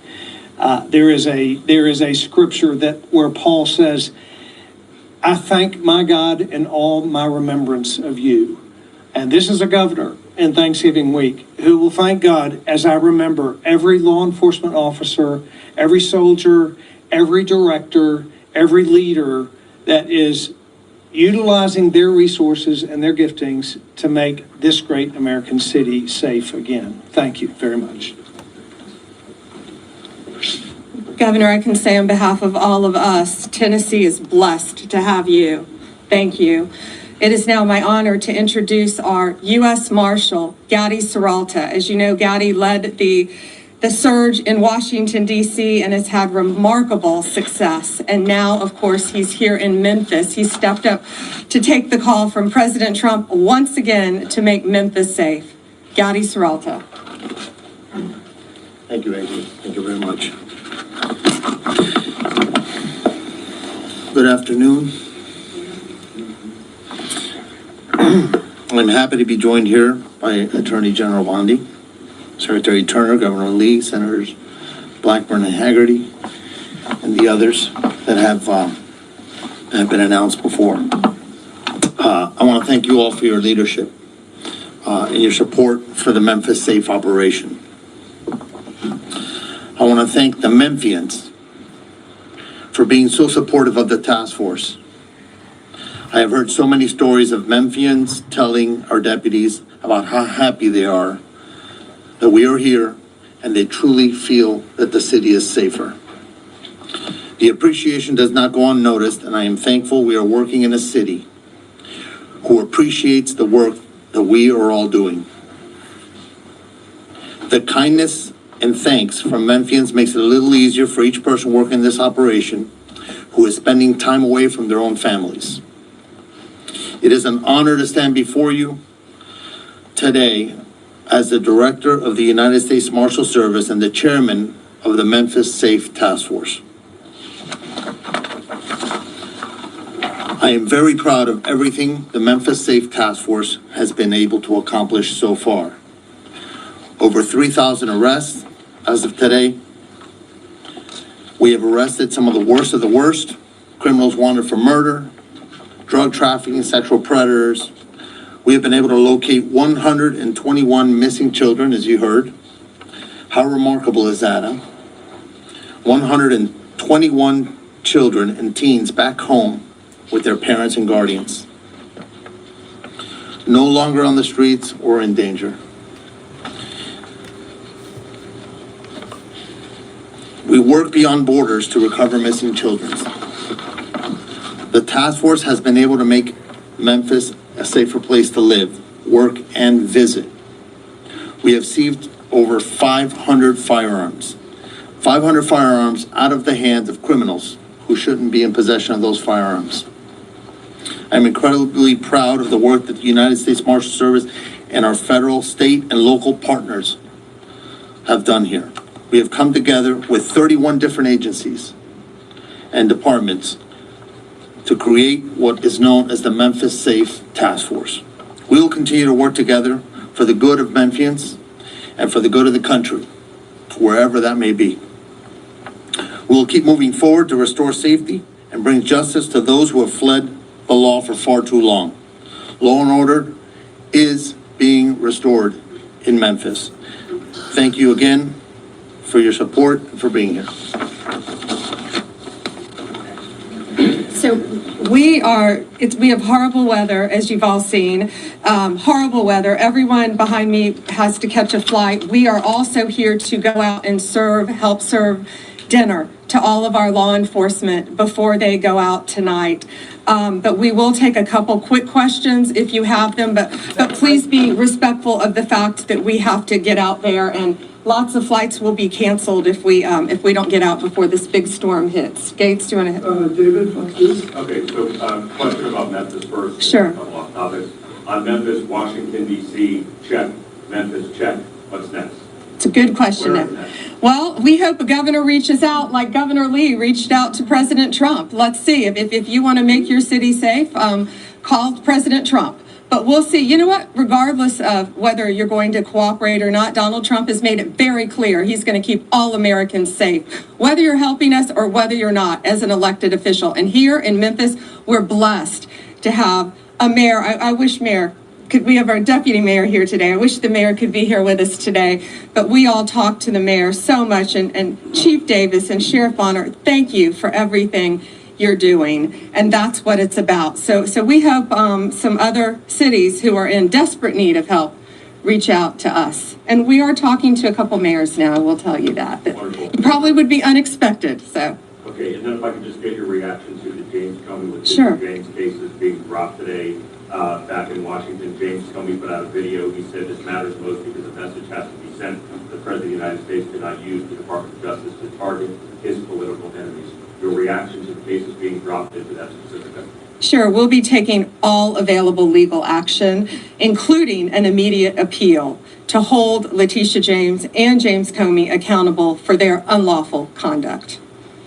What is your reaction to his statement?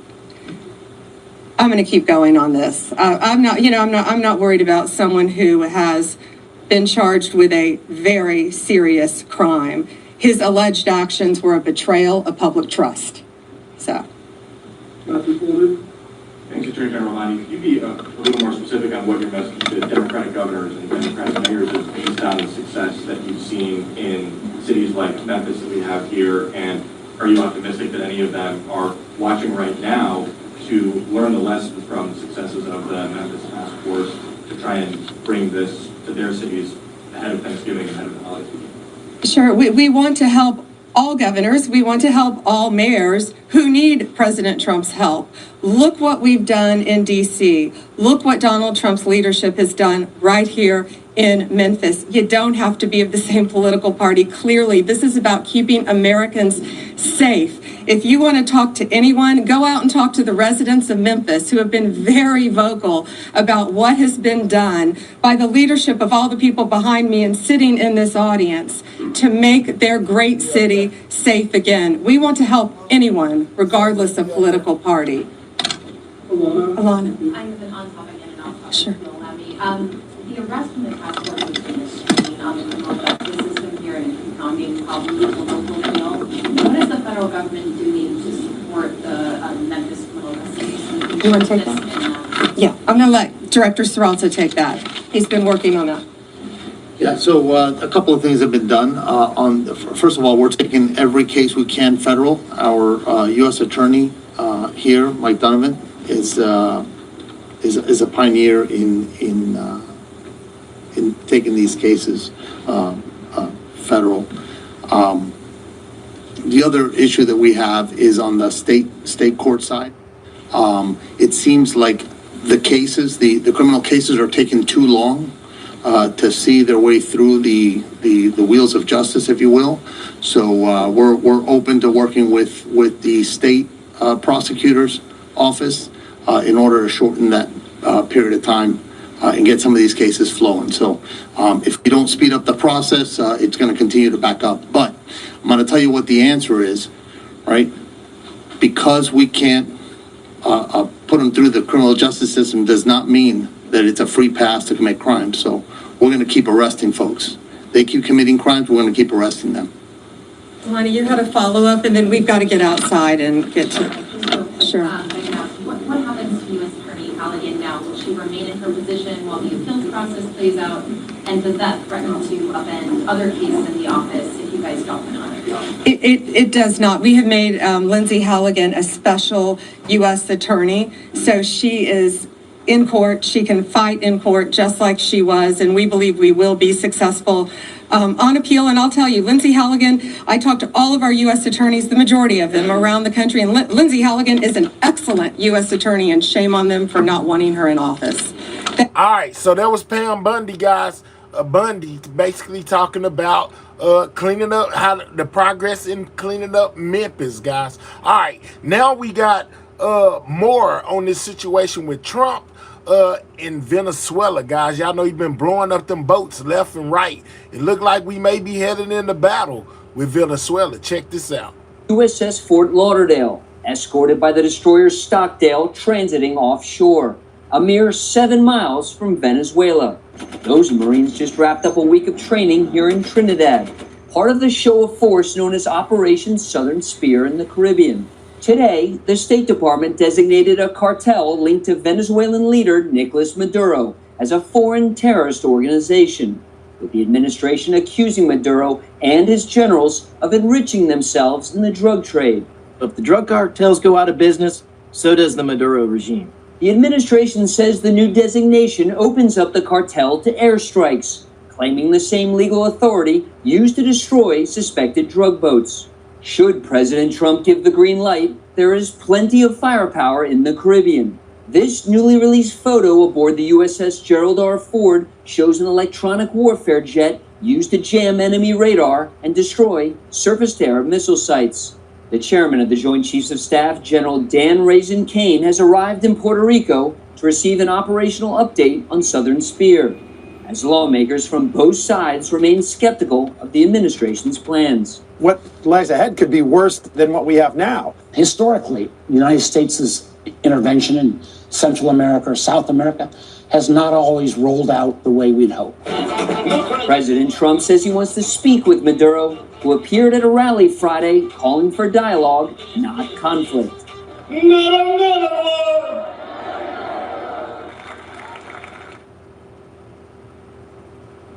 After the FAA warned airliners to avoid flying over Venezuela, some foreign carriers have canceled flights to Caracas. Tonight, F-18 Super Hornets from the USS Gerald R. Ford have linked up with a B-52 bomber to fly another show-of-force mission off the coast of Venezuela. Brett? Lucas Thompson, not far from that coast. Lucas, thanks.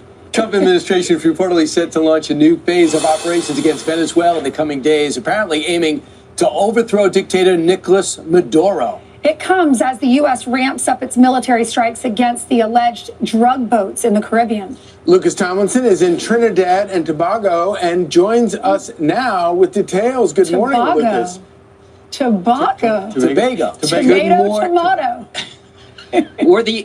Or the island of Trinidad, that works too. Good morning, Charlie, Ainsley, and Brian. New warnings from the FAA have canceled several flights from several foreign carriers to Venezuela after American F-18 Super Hornets, spy planes, and bombers were seen flying off the coast. And now Reuters out with a new report saying covert action could begin soon inside Venezuela. This comes out a month after President Trump authorized the CIA to conduct those operations. And here's from Reuters. Two of the U.S. officials said covert operations would likely be the first part of the new action against Maduro. The options under consideration include attempting to overthrow Maduro. Now, Venezuelan leader Nicolas Maduro has remained defiant. Yesterday was his birthday. Late last week, he attended a public rally with college students, attendance likely mandatory. Rachel Campos Duffy interviewed Venezuelan opposition leader Maria Corina Machado, who, like Trump, says Maduro's days are numbered. I completely trust the strategy President Trump is developing and his Secretary of State, Marco Rubio. They know very well with whom they're dealing with. I believe that Maduro will get a very clear picture of what are his options and what's the future for Venezuela. Maduro started this war. President Trump is ending this war. Should President Trump order strikes against the Maduro regime, there's plenty of firepower in the Caribbean to do it, with about 30% of all deployed American warships, including the aircraft carrier Gerald R. Ford, now on station. There are over 200 Tomahawk cruise missiles in theater aboard destroyers and U.S. Marines aboard the USS Iwo Jima and other amphibs in the Ready Group. Now, ahead of Thanksgiving, the U.S. military's top officer, the chairman of the Joint Chiefs of Staff, General Raisin Kane, arrived in Puerto Rico yesterday to meet the forces who are part of Operation Southern Spear. So with General Kane in the region, we'll have to see if Secretary Hegseth follows suit ahead of Thanksgiving. And one thing officials have said is some of this buildup in the Caribbean goes beyond the Maduro regime. It's about getting Russia, China, and Iran out of the Western Hemisphere, guys. And how is that not in our national interest? Appreciate it. Thanks so much, Lucas. A lot of firepower. And look, we can't spend a lot of time on this. There's so many big stories today, but just check out the Wall Street Journal. They talk about the headline is South America is turning more right wing and getting Trumpier. What they're doing is more and more are electing, from Chile to what we saw in Bolivia, more electing Panama, more electing more and more conservatives. Even the guy in Brazil is in trouble. So it's not healthy to be against the president. What he wants to do is not dominate these countries. He just wants these countries not to be dominated by China, Russia, and Iran. And with that, let's bring in former Secretary of State and CIA Director Mike Pompeo, a Fox News contributor. Great to have you with us today, Mike. Let's start with the Caribbean, and then we'll move to Ukraine, if I may. The presence of General Kane in the area, the ramp up of our forces in the area, where do you think this is going? And do you believe that the White House, that President Trump wants to see Maduro toppled? Well, Martha, it's great to be with you. Thanks for having me on. The fact that Mr. Kane is there is telling. I'm glad he's going there to thank the troops. I'm confident he's going there for more than that, not only to send a message, but to listen and to learn about what capabilities we have and what we can deploy and how successful it might be. I do think that this administration understands that this is all part of a larger puzzle, right? The Venezuelans, supported by the Cubans, the Russians, and the Chinese now in our own neighborhood. And getting rid of Maduro gives the Venezuelan people a shot, keeps us safer. So I think that this administration is very serious about continuing to ratchet up the pressure on the regime such that the Venezuelan people get an opportunity to have a leadership that can actually protect them and give them a shot at prosperity. What do you think the chances are of Maduro being toppled? Because President Obama also wanted to see Maduro toppled, and he's still there. Yeah, well, we took a shot at it in the first Trump administration too, Martha. You'll recall that as we were working along that to put pressure on Maduro and his regime. We were not successful at giving the Venezuelans what they needed. This time they've been willing to do more. We never know how these end. When you least expect these things, sometimes they happen. And I think that the leadership in Venezuela outside of Maduro now can see that there is a window, and maybe with enough opportunity and enough pressure, we can deliver that outcome. It would be a really good thing for the people of the region, in addition to the people here in America. All right. Secretary Pompeo, let's take a look at the map of Ukraine and the area that Russia has successfully taken over, and the area that they might gain some additional territory in as we look at this 28-point deal. When you read this deal, the initial deal, and we know it's evolving, what went through your mind, and would you have said yes to it if you were Zelensky? So when I read it, I took two things on board. One is this is an opening salvo. This was not going to be the final deal. Had I been President Zelensky, I suppose I would have rejected it just as he clearly has. But I would also seen it as the fact that my country's at an inflection point. We've been fighting this war for a long time. Maybe we can build off of this to get to something that's acceptable. And I think Zelensky, and frankly, I think for Secretary Rubio in America, we're going to land in the same place. One, we don't trust a single thing Vladimir Putin signs, right? No matter what he signs, it's not particularly meaningful. This will be hard-powered deterrents that will have to be put in place. And you can see the security guarantee starting to take shape that might achieve that. Then second, Ukraine has to have independence, both political and military, the capability to continue to defend itself in the years ahead. If they can get a model, an agreement that leads that same place, the fact that we may have to accept that the Russians will continue to hold this ground for a while, the ground that they took by aggression, the evil war that they started, it may be that is an outcome that is a maximalist outcome for Ukraine and for Europe and frankly for the United States that can be achievable today. I mean, pretty much everything that has been presented to Russia, they've shot down, and they're losing 20,000 people a month, which is what they lost in the entire Afghanistan war. What do you think about how much pressure Putin is under? We know he doesn't really appear to care too much about how many people he loses, at least up until now.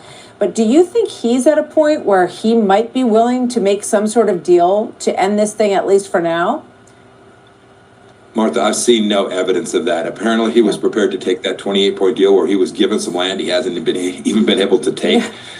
That's perhaps not surprising. It wouldn't surprise me if he would have rejected that and asked for more again. I haven't seen any evidence that he's prepared to lay down his weapons. We should all keep in mind, so President Zelensky agreed to a ceasefire that President Trump wanted months ago, and it was Putin who rejected that and then went to Anchorage and basically stiffed the Western world. So I haven't seen any evidence that Putin's prepared to do that. I don't think we have remotely put enough pressure on him. I don't think the Biden administration did. I don't think this administration has done enough. The more we talk about putting pressure on Putin, the more likely it is that he will say, okay, that's enough, and finally get us the peace that every single person wants. Secretary Pompeo, thank you very much, and good Thanksgiving. Happy Thanksgiving to you and your family. Thank you, sir. Happy Thanksgiving to you and your family as well, Martha. So Thank you very much, Mike. So joining me now to explain why Americans should care about what the Trump administration might be doing in Venezuela, let's head over to the head of the Future Venezuela Initiative at the Center for Strategic and International Studies, Ryan Berg. Ryan, thanks for being with us here today. First, do you think that's what's happening? Are we embarking on regime change in Venezuela? Good afternoon, Will. It's great to be with you. Thanks very much for having me on. Certainly, I think that the nature of this mission in the Southern Caribbean seems to be evolving. Bringing the USS Gerald R. Ford, the carrier strike group that's just arrived last week, to the Southern Caribbean seems to me to be one of those moments where we've crossed a Rubicon, Will. You don't bring that kind of equipment into the region unless you're intent on using it. It's expensive. It costs about $6 million a day. Had to move it across the Atlantic. There are options that are on the table now for the president, which involve strikes against Venezuela, which he may well greenlight in the coming weeks. So this is no joke. These are real options that are on the table. That said, Will, I will say that I think the president is trying to do this in a way that is as bloodless and as easy as possible. He says he has something that he wants to talk to Maduro about. I imagine that's the moment, Will, for the ultimatum. Now is your time to go. You can negotiate your exit, and that's your option. All right, to the point of the strike carrier group, the aircraft carrier headed to the coast of Venezuela, it also seems unnecessary to battle drug boats or drug cartels. So it does seem to indicate something much bigger is brewing in Venezuela. Now, maybe there is a way to thread the needle, as you mentioned. Maybe there's a conversation to be had. But if there is not, or if Maduro does what he has done for quite some time and rejects that opportunity, what happens? What do we do? Do you anticipate? Is this drones? Is this aerial strikes? Is this troops on the ground in Venezuela? Well, the administration says we're entering the next phase. So they've, as you outlined in your intro, they've designated the Cartel de los Soles as a foreign terrorist organization. They've said that the CIA is going to be active in the covert space, conducting psychological operations as well. There were news stories about potential leaflet droppings that could be coming soon. But if these things fail to dislodge Maduro, there's a real chance here that the United States will greenlight strikes against targets in Venezuela. And the question at that point, will be, are these targets that are purely aimed at some of those criminal organizations that we know operate out of Venezuela, or are they targets at the nexus of the state-criminal relationship, which we also know exists in Venezuela? If they're the latter targets, Will, those are the types of targets that have a real chance at creating a kind of change of regime in Venezuela. Okay, Ryan, I'd love for you now to explain to me. I would imagine, and it's no insult to the viewer or to the average American, but I don't know that they could name the leader of Venezuela. Perhaps that Nicolas Maduro's name is out there enough that everyone is now familiar. But I think it's very fair for the American public to think, why is this important to America? That's not to reject the idea that it is important, and it's certainly not a defense of Venezuela. But when we're talking about marshaling American forces, American money, potentially danger to Americans, why is it important for us to change Venezuela? Well, I think that this cuts to the heart of President Trump's agenda in Latin America. The priorities, as I see it, are threefold. First, migration. Second, drugs. And third, China, and to a lesser extent, Russia. In Venezuela, you have all three of those issues present, and all three of those issues present in a major way. I think that's why the focus has been so intently on Maduro, the opportunities that he provides for China and Russia to project power just 600 miles from the U.S. homeland, the regime's participation in drug trafficking, which kills Americans, and the 8 million Venezuelans who have left that country because of ruinous economic policies. I think this hits on all of the issues that the president cares so much about, and why he, frankly, is refocusing U.S. foreign policy on the Americas, because it matters to everyday Americans what happens in our shared neighborhood. Well, let's just one more quick follow-up question on the shared neighborhood. Again, not a rejection of the answer, but asking for clarification for everyone. Why should it be so important to Americans to ensure, let's just take number 3, that there is no Chinese presence in the Western Hemisphere? Well, China is not only our greatest economic competitor, but it's also undermining opportunities for the United States to build supply chain security, for example. It's undermining the ability of the United States to wean itself off of Chinese Communist Party control of certain critical industries that we need to be able to prosper and thrive. And we've seen that in the last couple of weeks and months, Will, the Chinese using economic coercion to undermine the American economy and to negotiate with the president. Wouldn't it be nice if we had a friendly set of countries in the Americas where we could build joint prosperity together, and where economic coercion wasn't a daily tool in the toolkit of these countries to use against the United States? I think that's the president's overall message and agenda here, is trying to build a hemisphere where the United States has more influence and more opportunities, and we can enjoy prosperity together. It can't be done with folks like Nicolas Maduro in our shared neighborhood. Of course, it would be nice, but that word build carries with it a cost-benefit analysis, and one that needs to be part of a continued conversation. What is the cost-benefit analysis? What will it cost us? Not just in treasure, but in energy and effort and focus, taking away from issues here at home as well. But what will it cost us for the potential benefit of ensuring China, Russia, drug cartels are not in control in Venezuela? And I hope we can continue that conversation. Thank you, Ryan. Thanks very much, Will.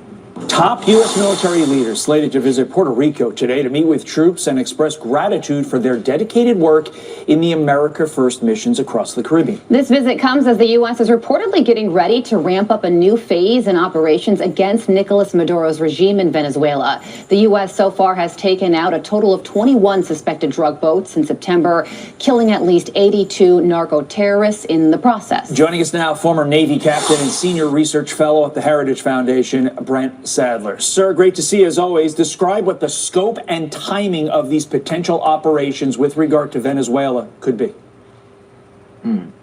Yeah, so thanks for having me on this morning. The ongoing attacks against these narcotics trafficking vessels working for a host of drug cartels based largely out of Maduro's Venezuela continue to apply pressure on where and how these cartels survive, their business model.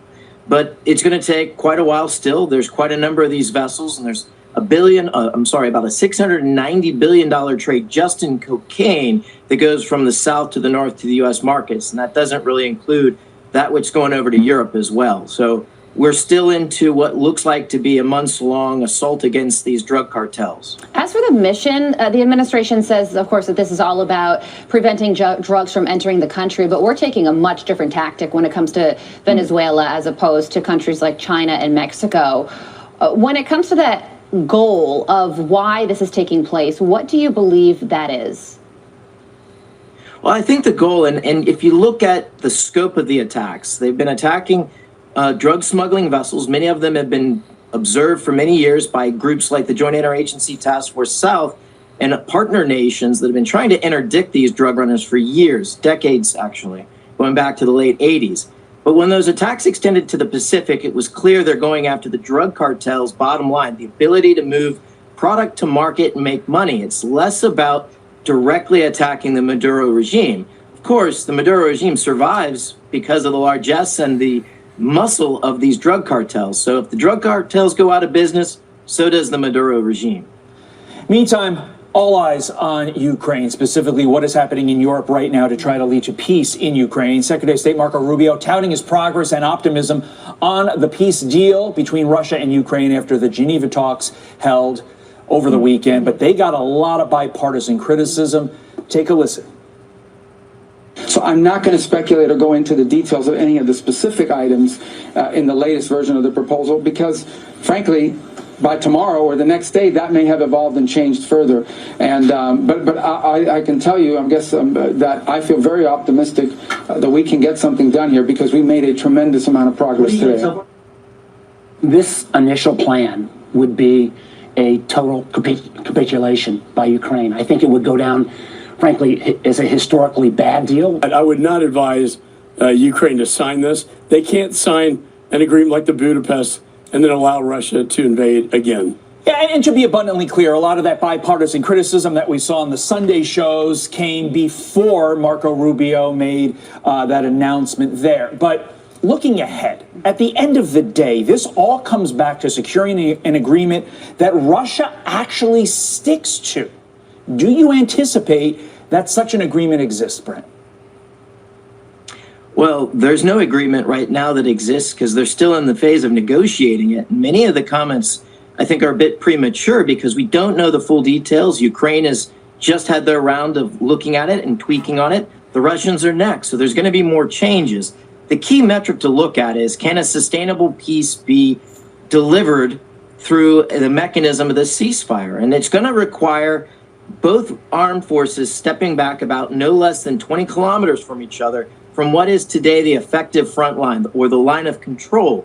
But that line of control that gets frozen has to be one that if either side decides to reinitiate hostilities, the risk and the cost on them is so high that they'll actually refrain from doing it. So there will be adjustments in that front line to ensure that's the case. Many of the other details are still fluid and moving, so probably best to see what comes out in the coming days. But the only thing that hasn't been mentioned in any of these discussions and in the drafts that have been leaked is what happens in the Black Sea. And I think that's a place where the Russians could be very vulnerable and could be a way in which to check any future aggression. It's also the only way that Ukraine remains economically independent. Yeah, and Secretary Rubio sounded extremely pleased with how these talks went yesterday. He said he wasn't going to release any details because they could change by today or tomorrow, but we eagerly await those new details to come out. Former Navy captain and senior research fellow at the Heritage Foundation, Brent Sadler, we thank you so much for joining us. Hey, Sean Hannity here. Hey, all right, so that was pretty much what's going on between the U.S. and Ukraine, guys. Look like we could be gearing up for battle when it comes to them. Trump says he's blowing up drug boats. And Venezuela basically says he's blowing up fishing boats. We'll keep an eye on it. All right. So as Marjorie Taylor Greene, you know what I'm saying, basically resigns, man, her district is in disbelief, y'all. They can't believe it. Check this out. Happens in January. Greene made the surprise announcement online Friday night during this very show. It's unclear what she'll do next after 5 years in office. She started as one of the president's staunchest supporters and will leave Congress branded as a traitor by him after their very public falling out. Jeff Zeleny went to her district in Northwest Georgia to see how voters are reacting. We wanted Marjorie to be Marjorie. We appreciate her. She doesn't blend into the curtains like other people do up in Washington. Like so many others here in Georgia, David Goldenshoe was talking about Marjorie Taylor Greene and the bombshell announcement she will resign from Congress in January.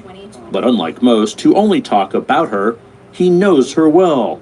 And after finishing his weekly radio show today, he said three things above all explain why she's leaving. She may be very, very, very conservative. At the same time, she wants to see things get done. The second factor, I think, was the Charlie Kirk assassination. That had a profound impact on her. And then the third thing, I think, was just the falling out with President Trump. Among friends and foes alike, and there are many of both in her hometown of Rome, Georgia, a sense of disbelief at her decision reverberated from one conversation to another. Didn't expect that. Sunny Knaus runs the Sunflower Community Bakery and had started to reconsider her view of green after she stood her ground against President Trump over the release of the Epstein files. I disagreed with a lot of the stuff she did early on in Congress. I applaud her for breaking away from the pack because that's a really hard thing to do in politics. There's just a handful of people that are brave enough to do that, so gotta hand her that.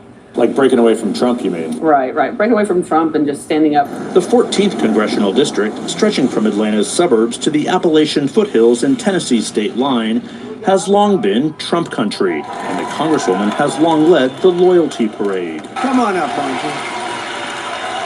Come on. Thank you, Mr. President. All that a distant memory after she criticized the president and he turned on her. Marjorie Taylor Greene. The remarkable feud that ultimately led to a resignation video on Friday night I refuse to be a battered wife, hoping it all goes away and gets better. was still fresh on the minds of many people here today, including these two Green supporters out for a morning walk. How was she as a congresswoman from the district? Well, I think she represented the people, what they felt. Not everybody felt that way, obviously. I wouldn't have called her a traitor. That's Trump, you know. He hits back if you hit him. With 42 days now left in her abbreviated term, there is no shortage of opinions about Green. Radford Bunker was among those expressing regret to be losing their firebrand in Congress. I'm sorry that she resigned. I think that she's a thoughtful person. Like I said, I'm just sorry that politics has come to the sort of tribalism where you have to agree with everything on everybody. Others, like Virginia McChesney, were far closer to saying good riddance. We, this district, really just want someone who represents us instead of thinks of themselves and tries to promote a political point of view. Are you sorry to see her Got go? some that's for and some against, Not really. guys. I think we've probably seen more of her as a real person in the past 3 days than we have ever. And Jeff Zeleny is with us tonight. Jeff, has Green said anything about what she'll be doing next after she resigns from Congress? She won't be running for president. She said John, she hasn't. absolutely not. She said what she will not be doing, and that is run for president. Why, you may ask, she would even be considering that? Well, there was a Time magazine report over the weekend that said she's considering it, according to friends of hers. She pushed back on that very strongly. She said she is not considering running for president. She said she laughs at the idea if anyone brings it up. And the reality is that might be a bridge too far, obviously, going from the House to run for president. But the question is, what will she do? And even friends of hers that we talked to here are not sure what she will do. Of course, there's a governor's race, a Senate race, but for now at least, she plans to spend a little bit of time at home and go sort of under the radar after January 5th when she leaves Congress. Under the radar on Marjorie Taylor Greene, not phrases that have gone hand in hand for a few years. Jeff Zeleny, thank you very much.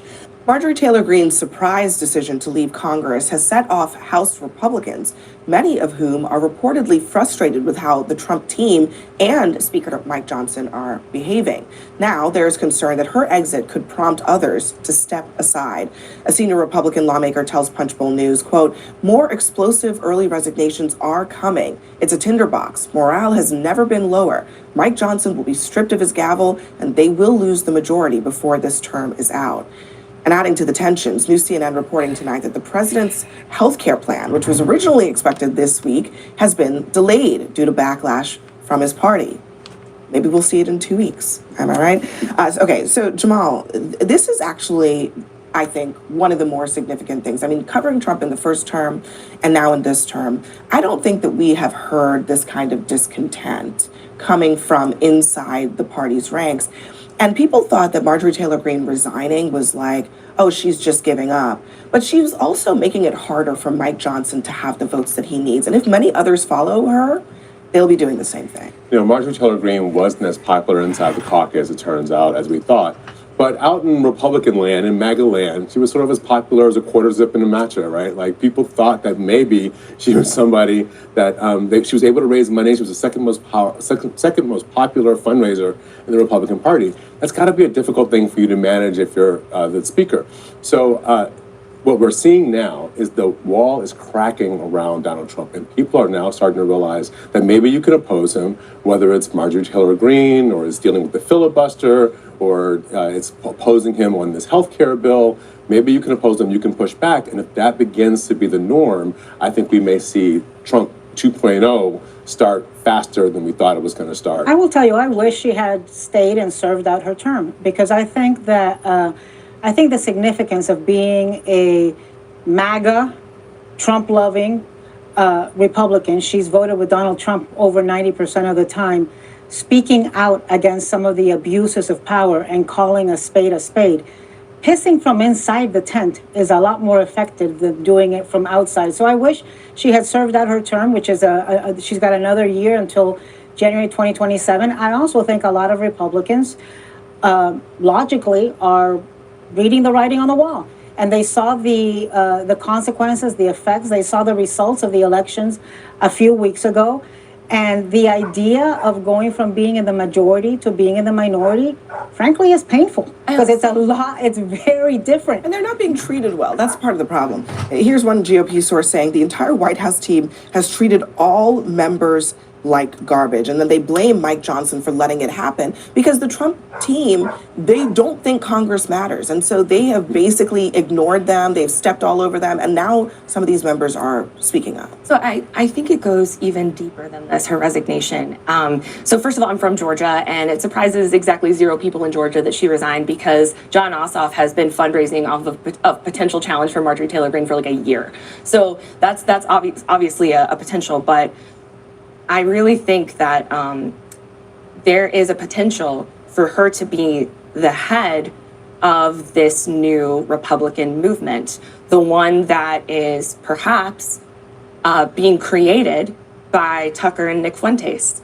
I think that I know it sounds crazy, but think about it, it makes sense, right? They're both America First, anti-Israel, which is a whole big movement there. And she's made lots of anti-Semitic comments in the past. They're both. She wouldn't walk away from them when she was. She won't. She's like, I told you Jews control the weather. They're both great replacement theory.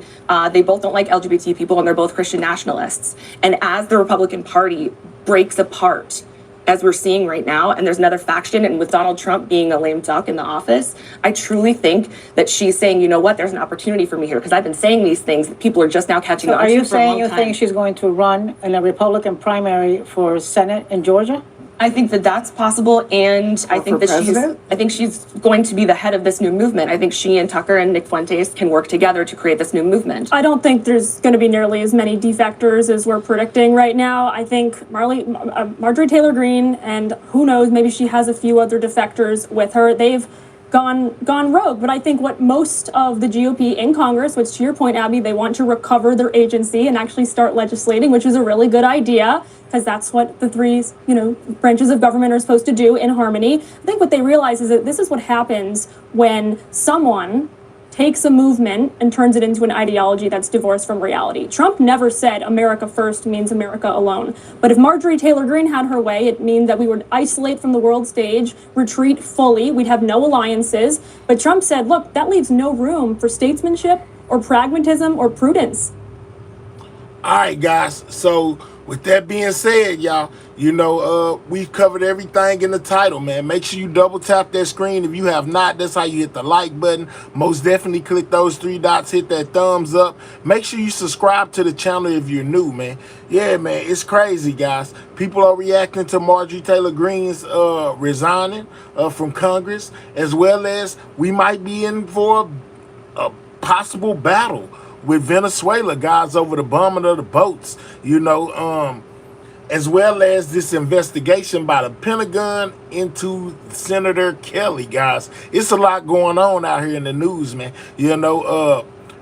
Whatever side of the politics that you're on is most definitely interesting, the things that are going on.